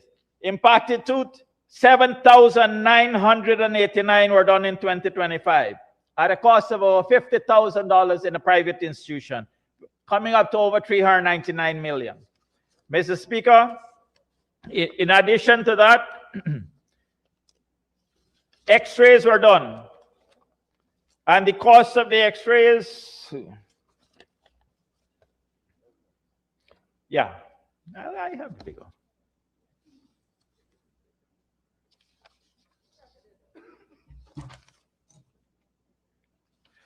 In total, Mr. Speaker, if you put all the costs together, it comes up to over $1 billion. $1 billion that we did not cater for in the budget, but $1 billion that remains in the pockets of the people who access this service. And I think we need to mention that, Mr. Speaker.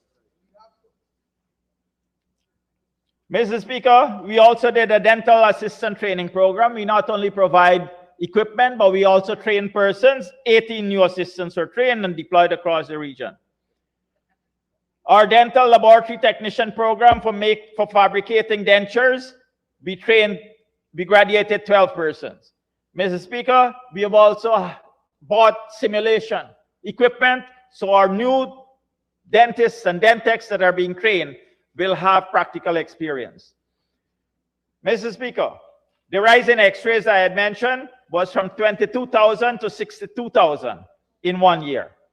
Mr. Speaker, let me turn a little bit to blood banking and the availability. Before 2019, we were storing blood at only 11 health facilities across the country. Now we are storing blood in 34 health facilities across the country. Before 2019, we were collecting blood from only 4 regions. Mr. Speaker, currently we have sensitized people in all the regions, and we have voluntary donors in all 10 regions of Guyana. We have increased blood collection to over 12,000 units per year. Mr. Speaker, before 2019, we were supporting approximately 20 heart surgeries a year. And for the heart surgeries, we have got to have at least 6 units of blood on standby. In 2025, Mr. Speaker, over 100 heart surgeries were done, and each one took about 6 units of blood. Mr. Speaker, let me move on to GPHC, our premier institution. There's a lot to talk about GPHC, but I'd just like to mention 4 points. The transplant team completed the first 4-pair chain kidney transplant ever performed in Guyana and the Caribbean. This was done last year. The GPHC pathology laboratory received its ISO 15189 Plus international accreditation from Accreditation Canada, again last year. A major milestone was achieved at GPHC by routinely performing abdominal aortic aneurysm repair. Previously, Mr. Speaker, all our patients had to go overseas or they died. And we launched the electroconvulsive therapy service in September last year in the psychiatric department. Mr. Speaker, we all know, let me turn to ophthalmology, we all know. Yeah, Mr. Speaker, if anybody needs treatment, we could provide the treatment for them for free. We all know what is the history of the National Ophthalmology Hospital. Located in Port Moran, built under the watch of President Bara Jagdeo, functioned excellently until early 2015. And between 2015 to 2020, you had 0 cataract surgeries done there. When we took over back in 2020, early part of 2021, the government of Guyana spent over $100 million. In fact, over $25 million to fix the infrastructure loan, another $100 million to buy equipment, new equipment, so that we could get going again. After spending all that money, we started functioning. And Mr. Speaker, once again, we have no backlog of cataract in Guyana. In fact, Mr. Speaker, let me remind this House that we are bringing persons from different regions. We screen them, we transport them, whether we by bus or we fly them out. We bring them, we do the surgeries, and we take them back. Well, I'm not going there because it's free for everyone, and those who it's patient confidentiality. Mr. Speaker, let me just talk about some of the, and currently we have a Guyanese that's heading the National Ophthalmology Hospital. Dr. Saif Ali. Mr. Speaker, cataract surgeries done for last year, 728. Pterygium surgery, 312. Intravitreal injection, 205. Cataract laser surgery, 275. Diabetic retinopathy and retinal laser surgery, 219. Total, 1,736. And Mr. Speaker, if we are to take what it would cost these patients to get it done privately, it comes up to a total of 246,580,000 that these patients saved and that they could use for themselves and for their family. Mr. Speaker, training. Credit must be given to this government, the Minister of Health and His Excellency for the visionary input in training. Using the Coursera platform, we are now providing training to nursing assistants and registered nurses. Using this method of blended training, the numbers of staff that we could bring have been multiplied. Persons did not want to leave their homes and their regions to come to Georgetown to be trained. They are now being trained at home, and I'll read some of testimony, Mr. Speaker. Additionally, the Ministry of Health with the regions have extended and built its capacity to deliver training even in the regions. Region 1, 7, 9, 6, 2, 3 are doing their own training. Pharmacy assistants, laboratory technicians, and recently, Mr. Speaker, in regions 3, 4, 5, 6, we would have done training for patient advocates. And that is something that will continue across the country on the advice and instruction of His Excellency and the Minister of Health. It is the goal of the Ministry of Health that every health center and every remote health post must have the services of either a doctor or, if not available, a medics. Towards this end, we have increased the number of persons in training in the medics program. Last year, we graduated 30 medics. Currently, we have over 50 in training and for the medic program. In total, from 2020 to now, we have increased the number of medics that are available and working in the system by 57. In total, Mr. Speaker, we have added 4,309 persons who are trained, graduated, and employed by the Ministry of Health. Mr. Speaker, I've received lots of requests to bring this House testimony of persons, but I'll leave that for the end. Let me deal a little bit with some other issues that Honorable Minister did not have the time to deal with. Mr. Speaker, we'll be setting up an ambulance authority. Currently, every facility has its own ambulances, whether it be a vehicle ambulance, a minibus, boat ambulance, an ATV ambulance, and they all operate by themselves individually by the regions. This ambulance authority will be well equipped, will have adequate numbers of ambulances that suits the terrain in which they have to function, whether it be ATV ambulances, whether it be boat ambulances, whatever it is, we will have adequate number. And there will be a central ambulance authority. The ambulances will be placed in strategic locations, Mr. Speaker, so that we could get the fastest access to the patient. That is in the works this year, Mr. Speaker. And by the end of this year, next budget speech, you will hear how many ambulances we have brought into the system. They come not only with the ambulances, they come with equipment, they come with training, and they come with persons and large number of persons who will have to be trained and then employed to service the people of Guyana.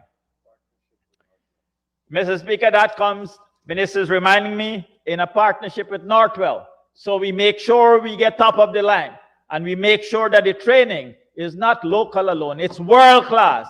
Like the President has been saying, we'll be having a world-class health system in Guyana.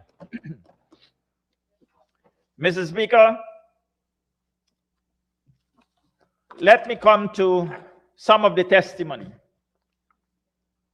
I've been receiving lots of requests to bring to this House testimony of persons from across this country as to how the healthcare delivery has affected them and impacted their life. Sir, you would remember some time ago, we were talking about developing surgical capacity in the regions. When we came in government, there was one region that had no surgical capacity at all. What we did, we started putting monies in the budget and building these theaters. We built a theater in Maruka. We have built a theater in Port Kaituma. It is working. Do your visits. This is what my colleagues have been advising you. Visit. Come here informed. Come here informed. Do your research. Ask questions. Go there. Mrs. Speaker, we also built in Region 9, Thirteenth, Shalton, Karasabai, Anai, and Mr. Speaker, Madhya. I am going to read to you, Mr. Speaker, an example of a case that we had in Shalton. Let me give you 5 minutes so that you can read and conclude. Thank you, Mr. Speaker. The case, Mr. Speaker, in Shalton, we had a case where a pregnant mother, a lady, had a ruptured appendix, a ruptured ectopic pregnancy, sorry. Anyone who knows a little bit of medicine would know that is life-threatening. There's a lot of bleeding, and intervention has got to happen as quickly as possible. Mr. Speaker, we evaluated that patient. We did not have a surgical team there, but we had a theater, a functional theater, with instruments, with equipment. And so the RHO of Region 9 reached out for help. We had a discussion, and we advised that a team, a surgical team goes in. Mr. Speaker, it took the team 1.5 hours to get there. Within a matter of 2.5 hours, that surgery was completed. The patient was safe, and the patient is still alive, still thankful, and the community is thankful, Mr. Speaker. That is just one of several cases. In addition to doing planned surgeries, Mr. Speaker, this is what we could do. We could send teams in there, even in the case of emergency. Mr. Speaker, Mr. Domingo from Whitewater, who's a deputy to Shaw, and who happens to be a community health worker currently. As a young, I quote, as a young indigenous leader from Region 1, as a young indigenous leader and vice to Shaw, I strongly welcome and commend the National Budget 2026 of the Government of Guyana. This budget speaks directly to the future of young Amerindians like myself and many others across our hinterland riverine communities. Through the GOAL program and access to platforms such as Coursera, young people are now being given real opportunities to educate themselves without having to leave their homes. I am personally benefiting from this initiative, and I am thankful, unlike some others. As I am presently studying in a nursing assistant hybrid program from the comfort of my own home, this allows me to continue working, support my family, serve my community, whilst upgrading my skills and qualifications. For many of us, this was never possible before. Budget 2026 recognizes that education must be accessible and flexible, especially for indigenous youths who often face geographic and financial challenges. It is empowering a new generation of leaders, inclusive of Amerindian people. Mr. Speaker, it continues. This budget is not just about numbers, it is about people. It is about inclusion, opportunity, and nation building. As a young Amerindian and community leader, I see Budget 2026 as a strong step toward empowering indigenous youths to contribute meaningfully to Guyana's development, while remaining rooted in our culture, families, and communities. Additionally, I was among 8 young Amerindian leaders who received specialized training on the use of digital health, digitalization of healthcare development with direct relevance to Guyana. Through this program, we gained valuable knowledge and hands-on exposure to modern health information systems, digital patient records, telemedicine, disease surveillance, and the use of technology. Mr. Speaker, it's a long message. I'm going to end there. Another one. My name is Altia Rashid, a young Amerindian woman from Barbina Hill. As a healthcare professional, having served as a community health worker for 7 years, I am now honored to be undergoing training as a midwife, an opportunity made possible through the continued support and vision of our esteemed government. The advancement represents not only personal growth, but a strengthened commitment to improving maternal and newborn health. Another one, Janice Moses. I'm thankful to the PEP civic government for giving me the opportunity to upgrade from CHW to midwife. I've been doing, the People's Progressive Party government have always been doing and continue to do a lot for young people across Guyana, of which I am a living proof of the same. Mr. Speaker, Akeem Henry, the first medics from Baramita. And by the way, we are building a brand new hospital in Baramita. We upgraded the health post to a health center. Now, because of the need of the community, we are building a brand new hospital there.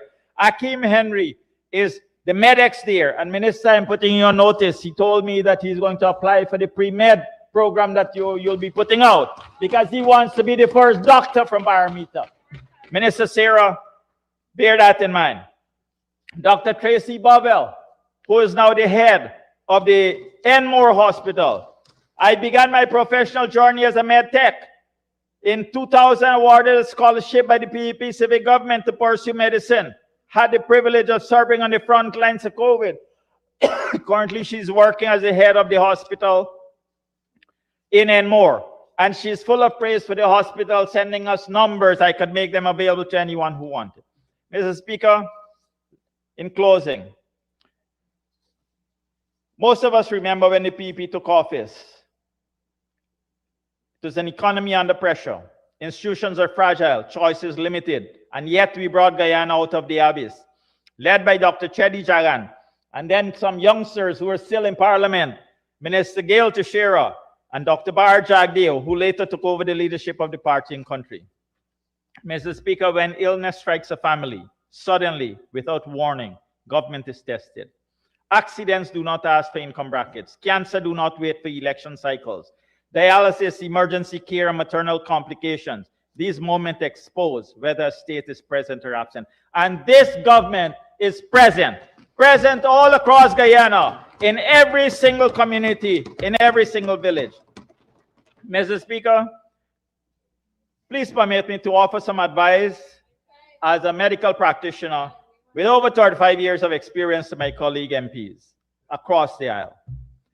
Colleagues, being consistently negative in thinking, seeing everything negative even when there are positives and you can't see the positives, will impact your health. It can affect your blood pressure, affect your blood sugar levels, raise your stress levels, interfere with your sleep, and generally with your life. Open your eyes up, please. Accept the facts. Stop sleepwalking. It's a beautiful day.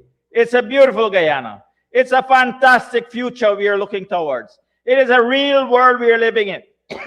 Do not be blinded by archaic political tactics of opposing for the sake of being opposing because you're in opposition. Come join us. You have a role to play, and it is definitely not opposing for opposition's sake. Together, let's build a beautiful Guyana, a prosperous Guyana, a futuristic Guyana. Budget 2026 is not theory, it's loyalty in action. It is affirmative action. Every hospital, every bridge, every farm, every house shows the stark contrast.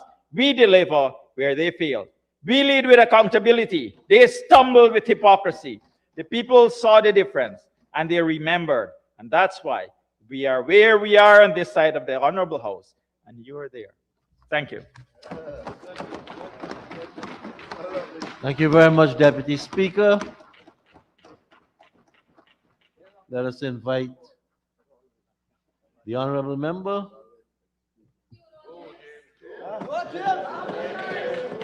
Mr. James Bond, as he returns to the National Assembly after a short hiatus. Honorable Member, you may comment. Mr. Speaker, thank you. Thank you, Mr. Speaker. Thank you. It is excellent to follow. It is excellent to follow Dr. Vishnu Mahadio.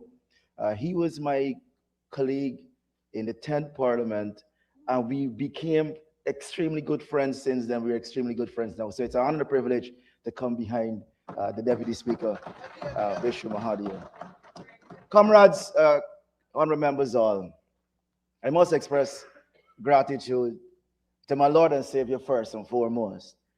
But I must also extend gratitude to His Excellency, Dr. Muhammad Irfan Ali. I must extend gratitude to the Vice President, the General Secretary of the party, Dr. Bar Jagdeo, and I must express gratitude to my colleagues and comrades of the People's Progressive Party Civic, most of whom are here. Since I was a child, I always wanted to be with the best and the brightest. I wanted to be with the best and the brightest. You know, and I always, one thing about me, I never considered myself the best or the brightest. And I always looked to people that I could learn from. And I'm not saying that I did not have great mentors in the PNC. For example, Winston Shripal Murray, who my colleague mentioned, he's my mentor, political mentor. Vala Lawrence as well as my political mentor. Amna Ali is my political mentor.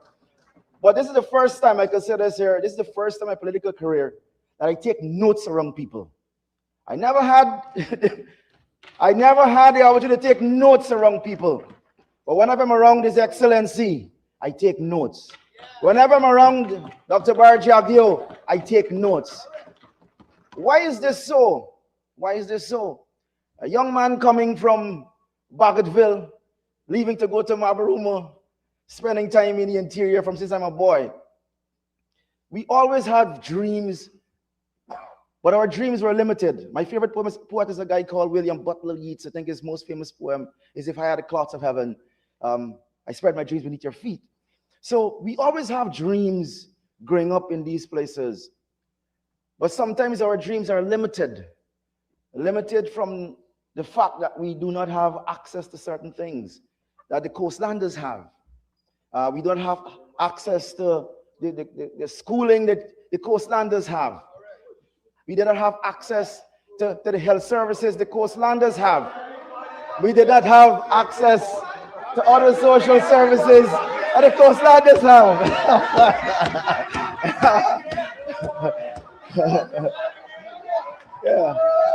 Yeah.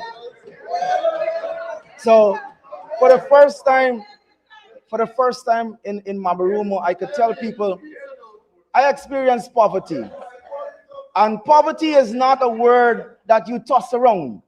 You know, poverty is real for certain people. You know, my honorable friend and member who went to UG with, Rahim Sharma, poverty is not a word I toss around. I walked to school barefooted. I walked to school and we didn't have enough textbooks. Those were things, the order of the day in Mabaruma back then. But I could tell you this here. Mabaruma is a different place now. Under the People's Progressive Party Civic, Mabaruma is a different place now. And I must thank my honorable friend, Colin Crowell, Minister Colin Crowell, who I had to lick down and break down to take me to Mabaruma to do some campaigning. Thank you for that opportunity. And I got the opportunity to see the improvements in the lives of the people of Mabaruma and Region 1. And certain things money can't buy. Certain things we can't put a price on.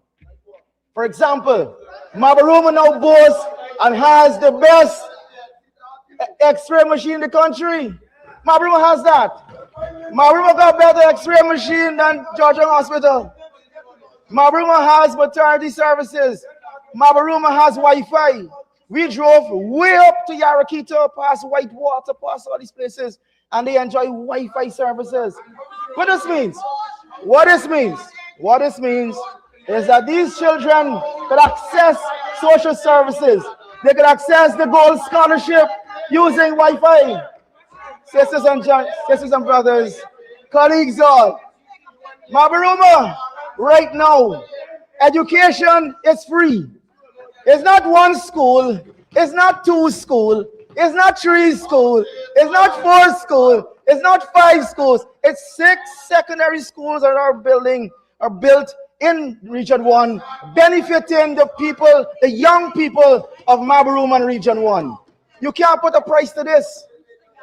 The sisters and brothers, colleagues, honorable members, Mr. Speaker, you see, when we think about poverty, when we think about how monies are spent, $1.558 trillion is spent on the people of this country.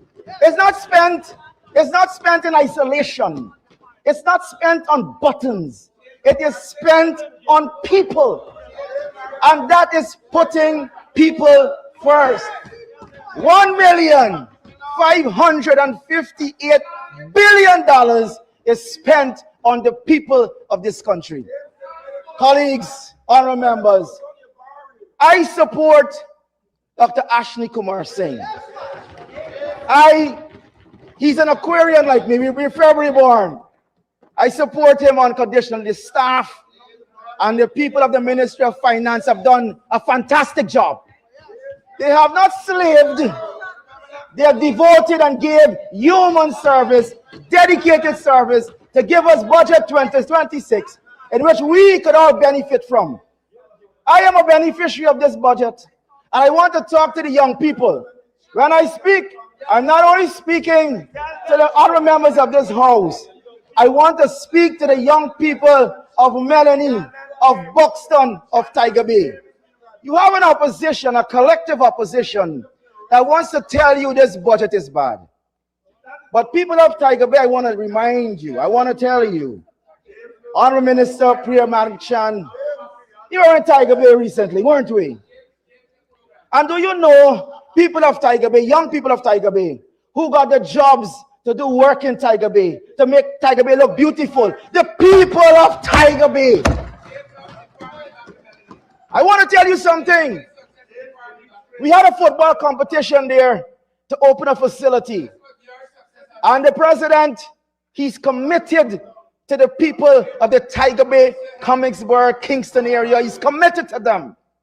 You know what the president said? The president says this: I want to see these people, I want to see my people, our people, become wealthy. I want to do that for them. So the president is not only saying and talking about sports and playing football. He says, look, I'm going to build a shade house for the people of Tiger Bay and Kingston. Now, what does this shade house do? What does it do? So there are the women of Kingston and Tiger Bay. They have the opportunity to just improve, to just input $150,000 annually and get $1.6 million per year and not doing hard work. Now the opposition will want to tell you to run from the PPPC. I tell you to run to the PPPC. Run to the PPPC. Young people of this country, Honorable Stephen Jacobs and our Minister Ramson, I've had a chance, the opportunity to walk with them. We went and visited grounds. We went to visit stadiums. This is not to benefit buttons.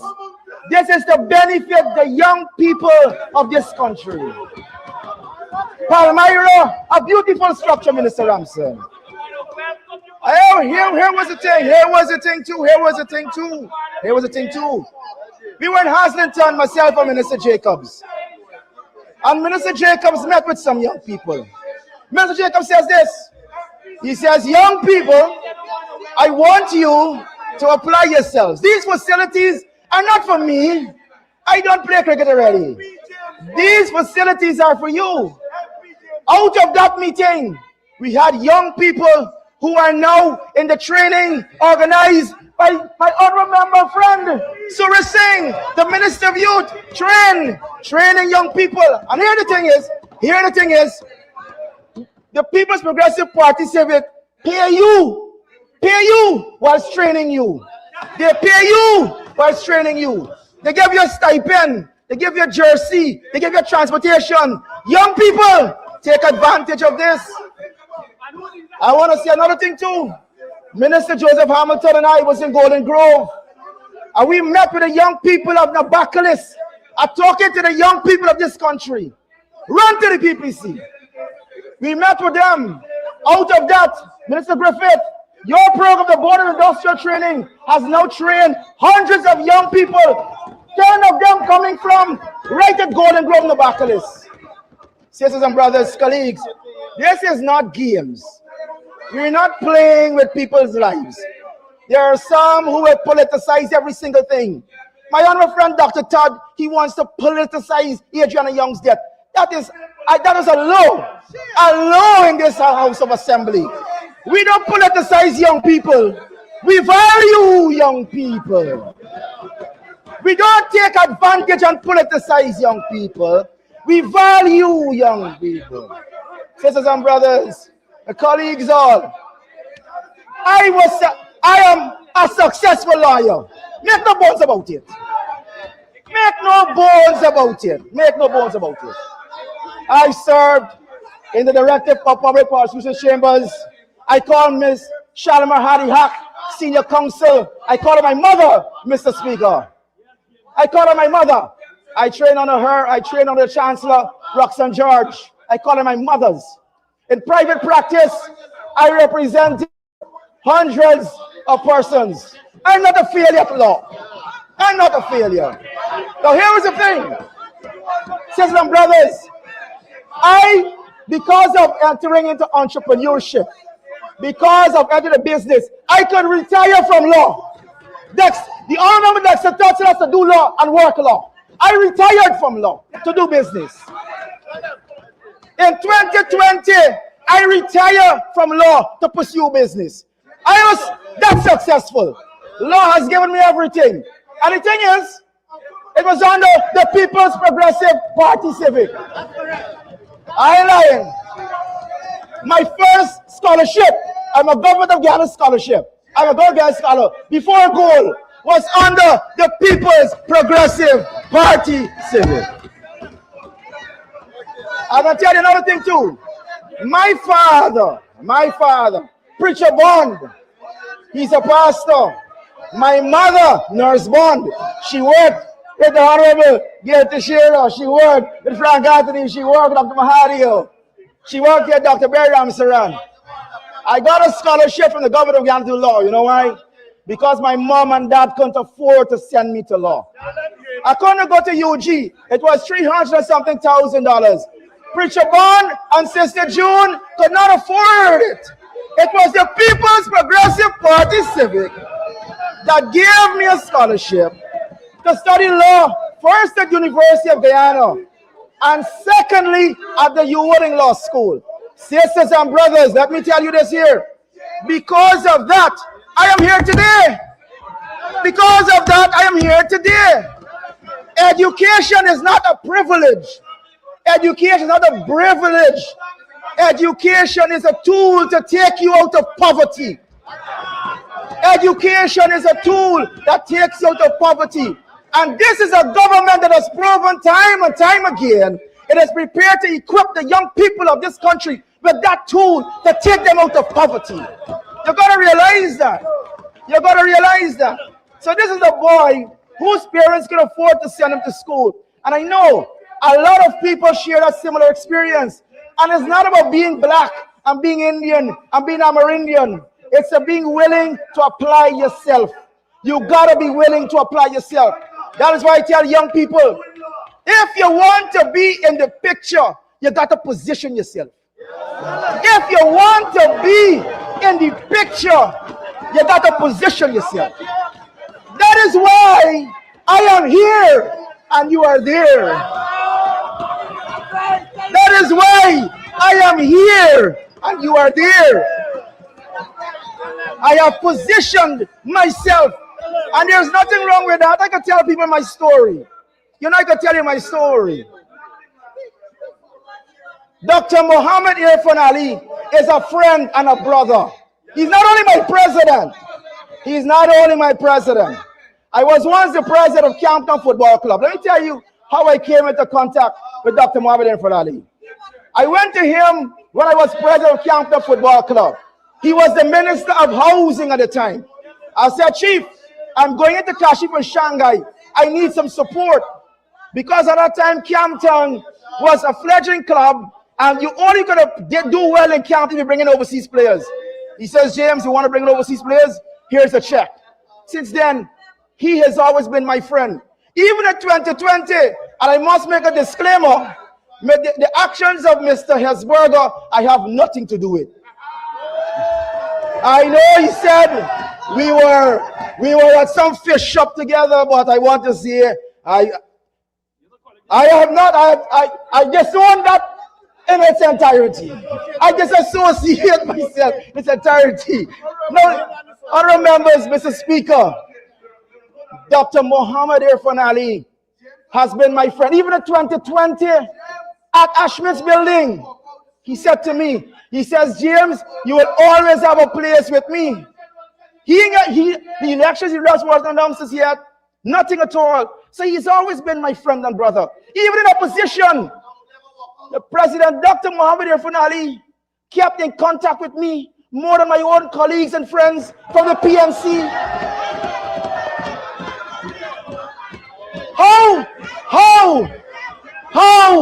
How could I now turn my back on President Irfan Ali when he says, James, I want you to serve in the National Assembly?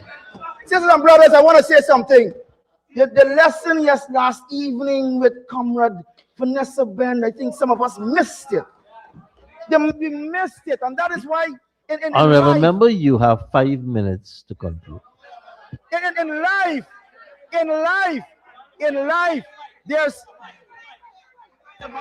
In life, there are certain nuances, certain intricacies, certain details that we can't afford to miss. Now, Minister Ben, Comrade Ben, said her father was Brindley Ben, who is a founder of this nation. And the People's Progressive Party Civic has sought it fit to honor the people who gave value and contribution to the party, even to his daughter. There are some of us, I see you showing a picture of me getting shot. Imagine what I do for you, and you still couldn't find a place for me. I take bullets for you. Ganesh, my Paul, and Sheriff Duncan, the two of y'all is my children. The two of y'all is my children. I bring y'all into politics. Me, James Bond, bring y'all into politics. You is me son, and you is me son. You is my son. Sisters and brothers, there's a number of experience I would have had. I want to tell them, James Bond Bar, bring life into Melanie. James Bond Bar, bring life into Melanie. You go anywhere and ask them how Melanie was before I come. They will tell you it was a ghost town before James Bond Bar. Sisters and brothers, I can tell you, the development the People's Progressive Party Civic have brought to Melanie has been phenomenal. I made a phone call a day to Minister Indar. Where is he? Right there. I walking down the road in Melanie. I was PNC. And I called Minister Indar. He's not my friend. Never spoke to him before. I said, sir, my road needs fixing. Melanie main road needs fixing. He said, James, right away. Road due, 2021. Road due. This is not a tag government. This is an action government. Budget, Speaker. 2026 is action budget. Speaker. Member, Mr. Mahipal. Mr. Speaker, I stand on Standing Order 40A. Sir, what is said in this House is recorded for posterity, and the truth must always be spoken. I wish to ask the honorable member to withdraw that he brought me into politics. I wish to submit to you that I was brought into politics by one Sherwin Christopher Benjamin. James and I entered politics the same time, and under the PNC, he became the chairman of Afield Society YSM, and I was the secretary. I wish to remind him, sir. Honorable member, Mr. Bond, from the words of Mr. Mahipal, he is denying that. Mr. Speaker, I will not retract. I will not retract. You are my son. You are my son. I will not retract. Mr. Speaker. Honorable members, I don't think I'm competent to discuss who is right at this stage. So please, let's leave it there. Sir, I am here challenging him. Sir. Honorable member, Mr. Bond, you have 1 minute to wrap up.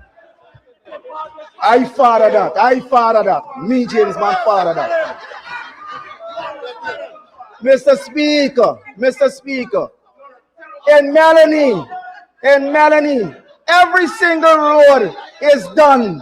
Every single drain is clean. Mr. Speaker, I must give a big shout out to the First Lady. The First Lady came, and by the way, let me retract. I must salute all the ministers who came to Melanie. I think it was everyone. Minister Annalandalal, Franca, the Prime Minister. Salute to the Prime Minister.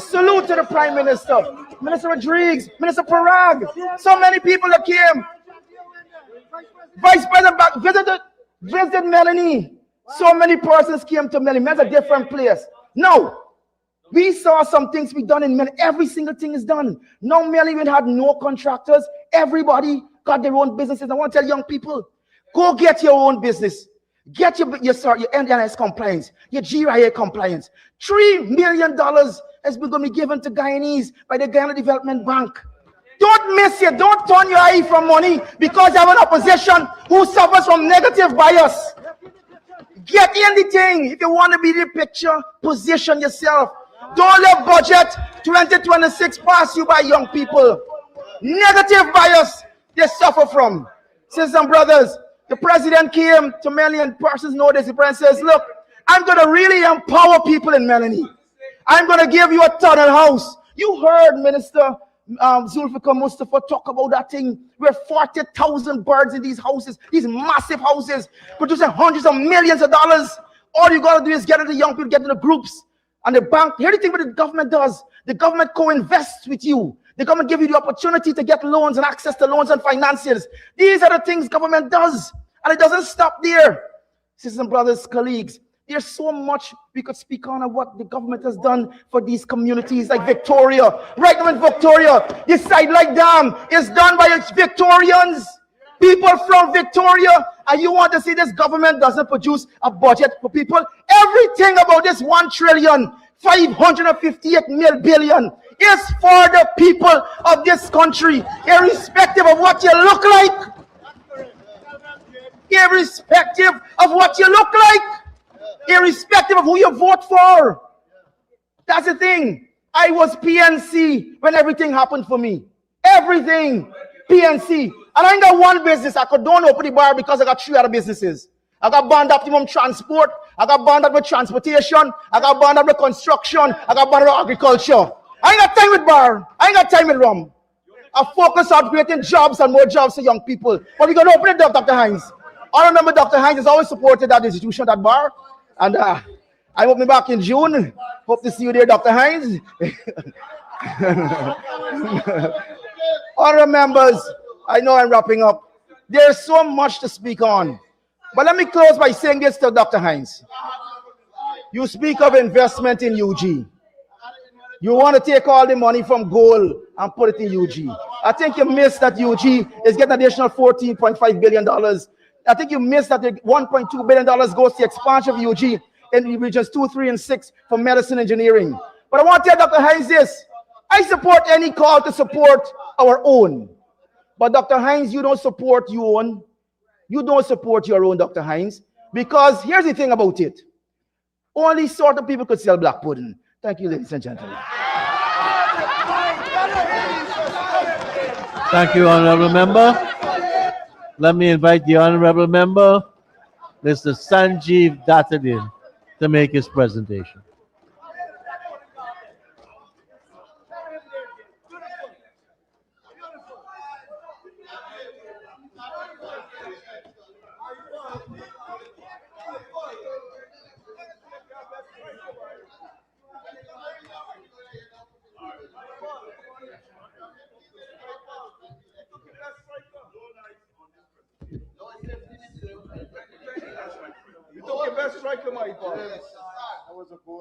Good afternoon, Mr. Speaker.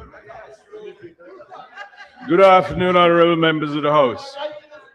Permit me, before I get to my presentation, to congratulate the Honorable Senior Minister of Finance, Dr. Ashni Kumar Singh, and his team at the Ministry of Finance for their hard work in putting Budget 2026 together. The Honorable Senior Minister must be extremely frustrated that his hard work seems to have confused, despite clear, simple language, the members of the other side. It is the largest budget in the history of this country, and again, no new taxes are included. In fact, there is a reduction in taxes. Mr. Speaker, allow me to formally state for the record at the outset my wholehearted support for Budget 2026 and encourage all members of this House to give their support likewise. Mr. Speaker, the budget reflects the visionary leadership of our President, Dr. Mohammed Irfan Ali, and the PPPC. It begins the process. This is the first installment of the fulfillment of the PPPC 2025 manifesto. The manifesto, Mr. Speaker, as everyone would know, is our promise to the people of this country. We presented a manifesto in 2025, and it resulted in a landslide victory at the September 1 general elections. It means, Mr. Speaker, the PPPC and President Ali now have a mandate based on that manifesto. That manifesto came about because the PPPC and its membership, we walked across the length and breadth of this country to find out what exactly it is that people would like for themselves and the community. The budget reflects what those desires are. Yet, the honorable member, Dr. David Hines, is confused. The confusion is startling. It starts with the manifesto being for the people, and he doesn't seem to understand what people means. A man with so many letters, it is perplexing. But if I could be of just a little help to the honorable member, putting people first means everyone. Those who voted for the PPPC, those who didn't, even the ones who tried to rig the 2020 elections, even the ones who smuggle gold, even the ones who are fugitive offenders. Mr. Speaker, it means everyone.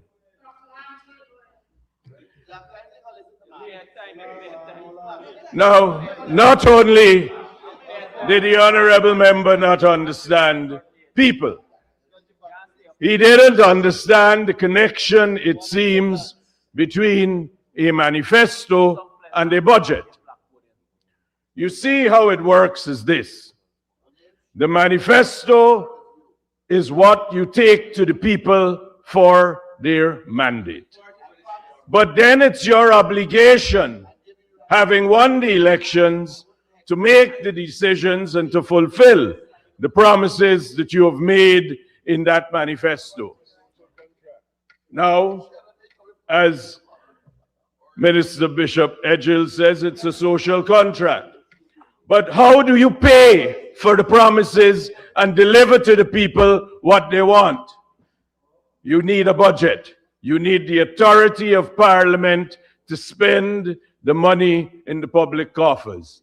So the link between manifesto and budget is quite simple. The manifesto gave President Ali and the PPPC a mandate. This is the first installment of that mandate. The budget would authorize the spending to fulfill that mandate.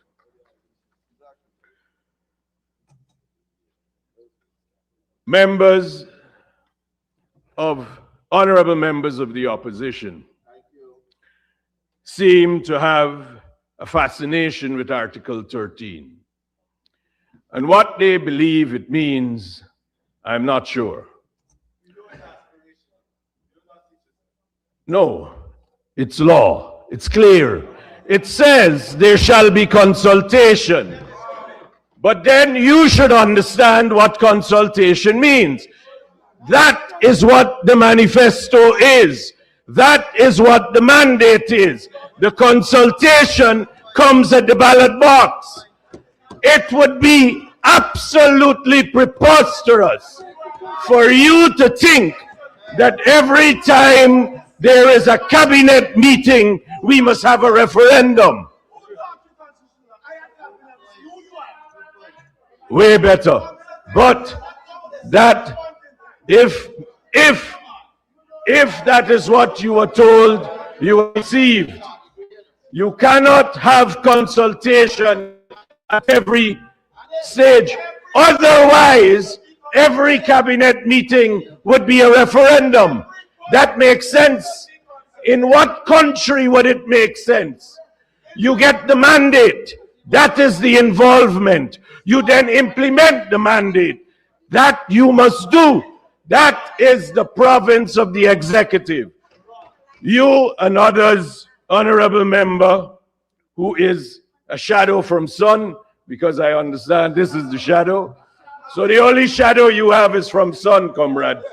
So as shadow whatever, the honorable member, Mr. Campbell, if you believe Article 13 permits you to walk into cabinet so that you could be consulted, I assure you that you're wrong. Well, the proof of every legal concept is to take it to its logical conclusion. So it can't be taken there. Now, again, confusion. The honorable member, the honorable minister, Mr. Indar, pointed out that the members, Viceroy Jordan, Sharma Solomon, the honorable members, and even Terence Campbell, were professing that there was a 58% rate of poverty. Now, it's strange. When you fire 2,500 CSOs, when you send home 7,000 sugar workers, that creates poverty. And those numbers are 2016 to 2019. If you look at the report which you referred to, if you look at the 10 findings about poverty in Latin America and the Caribbean, at page 44,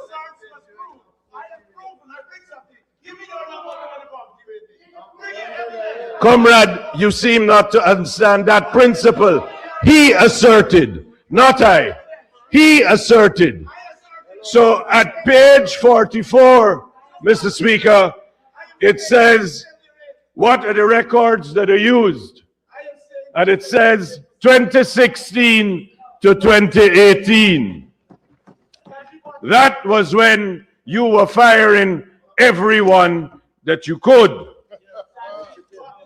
Now, a useful thing that you might want to do. No, so you might want to look at something called a Human Development Index. The most recent information about where Guyana is in the Human Development Index of Oxford. Now, you look at the gross national income, you adjust it to purchasing parity, you look at education, health, standards of living, and then you form an overall one. Do you want to know what it is currently? In 2020, we were 135. Now, well, not now, in 2023, we were 89. We rose all of that. Now, you complain about the roads, then don't drive on them. You don't like the bridges, stay, don't cross them. But if you don't think that Guyana is a better place, that our economy is better, that our people are better, then you are not living in this country, or you are stifling your conscience. You are objecting for the simple purpose of objecting. You are encouraging people to be, if they follow you, you went from 31, I think it was, and you are now 12. If you don't see that the things you are doing and the things that you are saying has given you only the shadow of the sun, then you are in danger of entirely being out of the house. Now, well, I'm happy you said that to the honorable member, Mr. Todd. You said the electoral reforms that the honorable Attorney General mentioned was not delivered. But I think you're not doing the honorable minister any justice. The problem in 2020 is that the people who were there in GCOM were trying to steal the elections. And that was fixed by the Representation of the People Amendment Act. It was a Herculean task for us to make persons like the honorable member who sits in this house understand that you were tabulating the votes. You were not voting yourself. You were not making up the numbers. You had no power in law to do that. Your job was to sit with a calculator and add them up. And apparently, despite an order from the court, that was a challenge. You continued to use your spreadsheets and bed sheets. To the honorable member, Dr. Todd, that problem was solved. We amended the law. We made the declarations immediate. At that time, the chief elections officer, he sat on all the statement of polls he received, and he wouldn't, I don't know that, but he would not disclose it. Now it must be published. The whole world sees. That is why at the last election, we knew in 2 days what the results were. And Mr. Mahipal was wondering if he would make the cut. Now, the position, growth in Guyana, which you seem to be fascinated about, has been recognized. The International Monetary Fund has said Guyana's economic outlook in 2024 is highly favorable. The World Bank emphasized that Guyana is on a trajectory of growth that is not accidental. These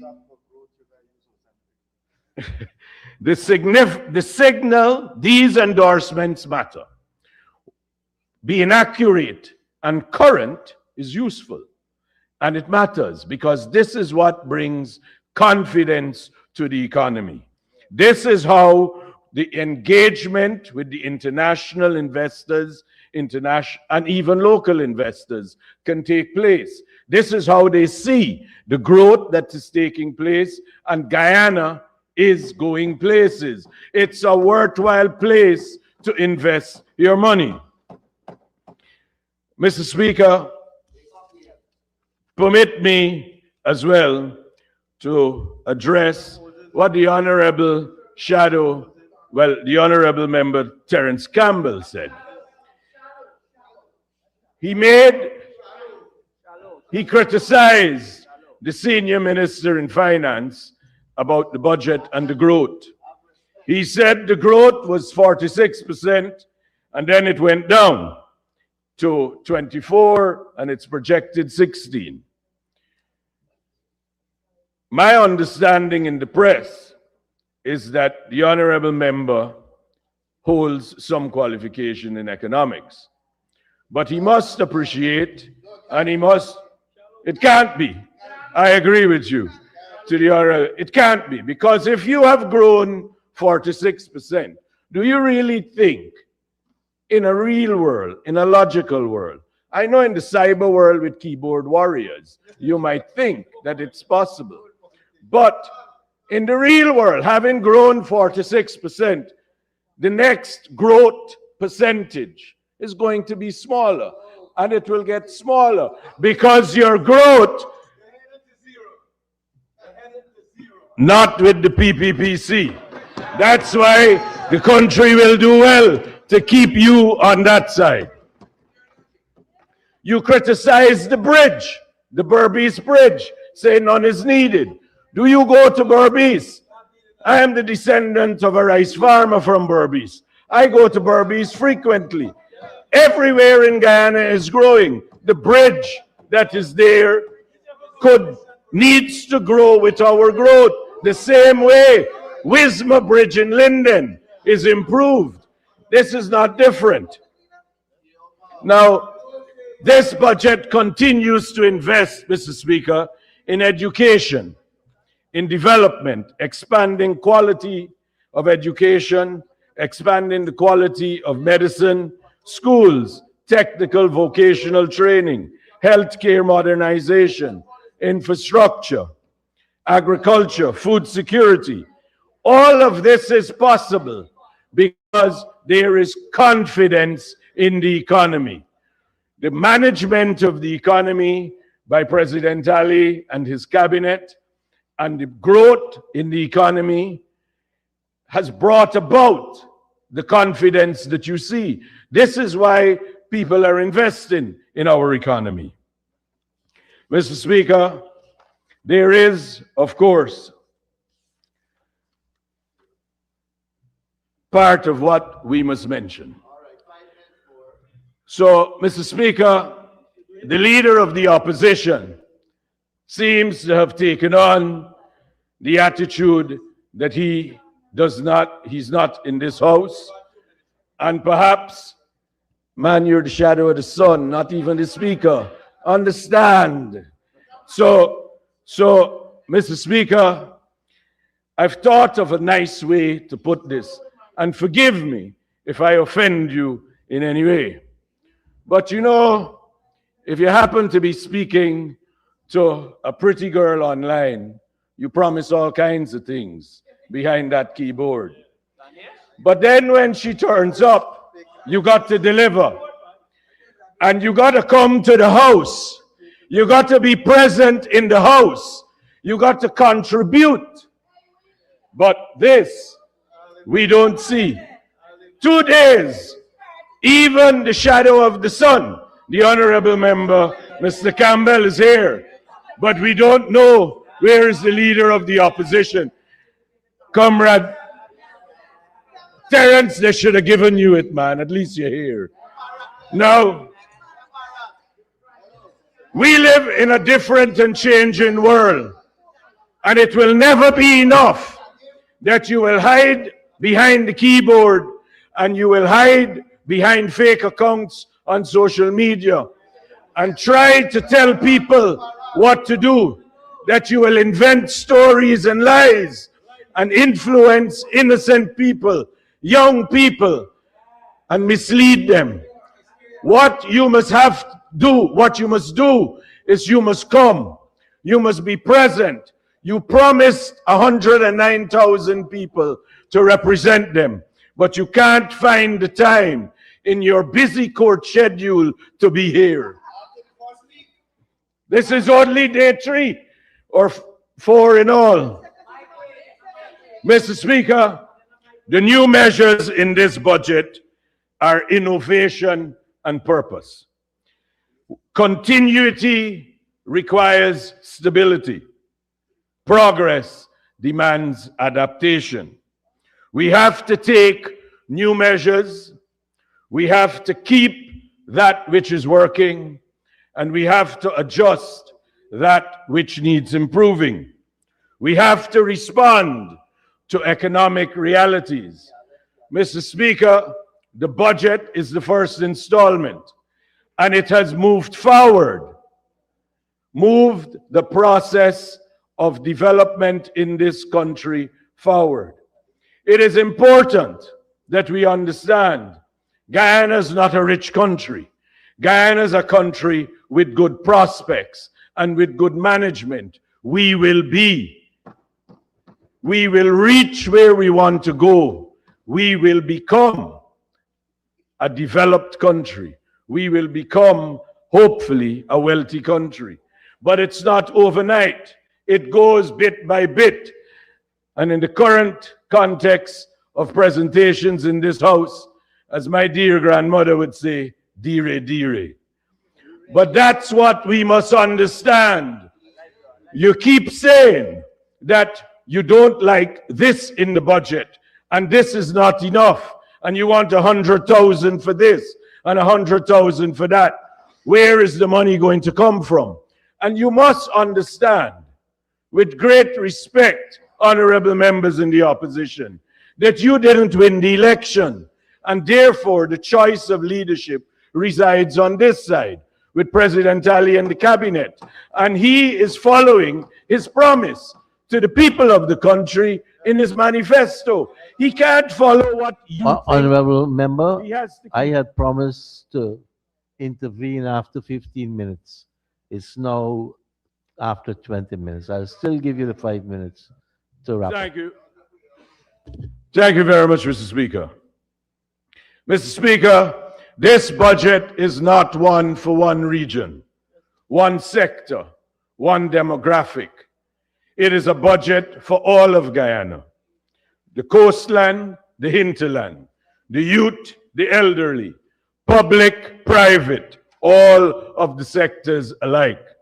It ensures economic growth, it protects the growth that we have already enjoyed, and it takes us forward. Mr. Speaker, in closing, the true measure of a budget is not the numbers, but the scale of its impact. This budget continues on a proven path. There is a little bit, and there is something in the budget for everyone to move them forward. It introduces innovation. It rests firmly in economic stability, and it is validated by international financial institutions.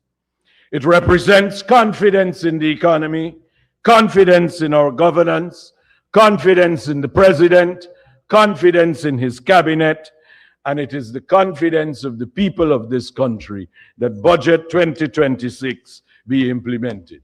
Thank you, Mr. Speaker.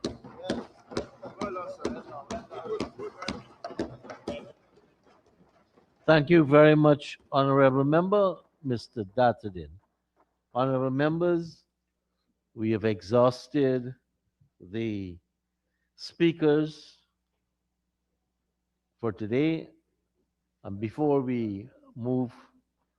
I move to suspend, just want to bring your attention to the document just circulated that will have to be adopted at the end of the debate tomorrow. We're circulating it early so that staff who has to be informed could know what the draft schedule is. Honorable members, thank Sir, you. sorry, the hard copy has one page missing. I don't know if they recognize that. Let The me back just- page, there's something missing from it. It's not complete.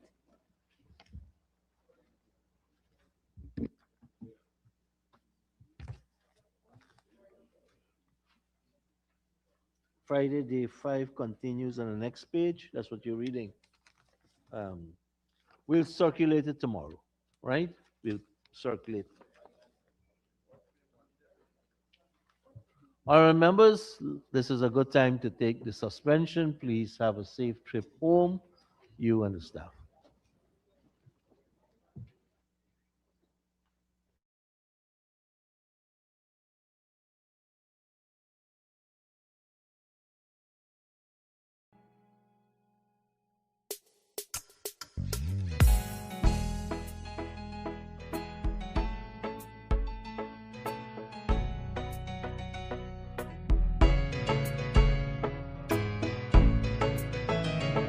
We are a peaceful people, struggle as we struggle, and we don't look for trouble, just ask around. But when outside faces from foreign places talk about taking over, we ain't backing down. We ain't giving up no mountains, we ain't giving up no trees.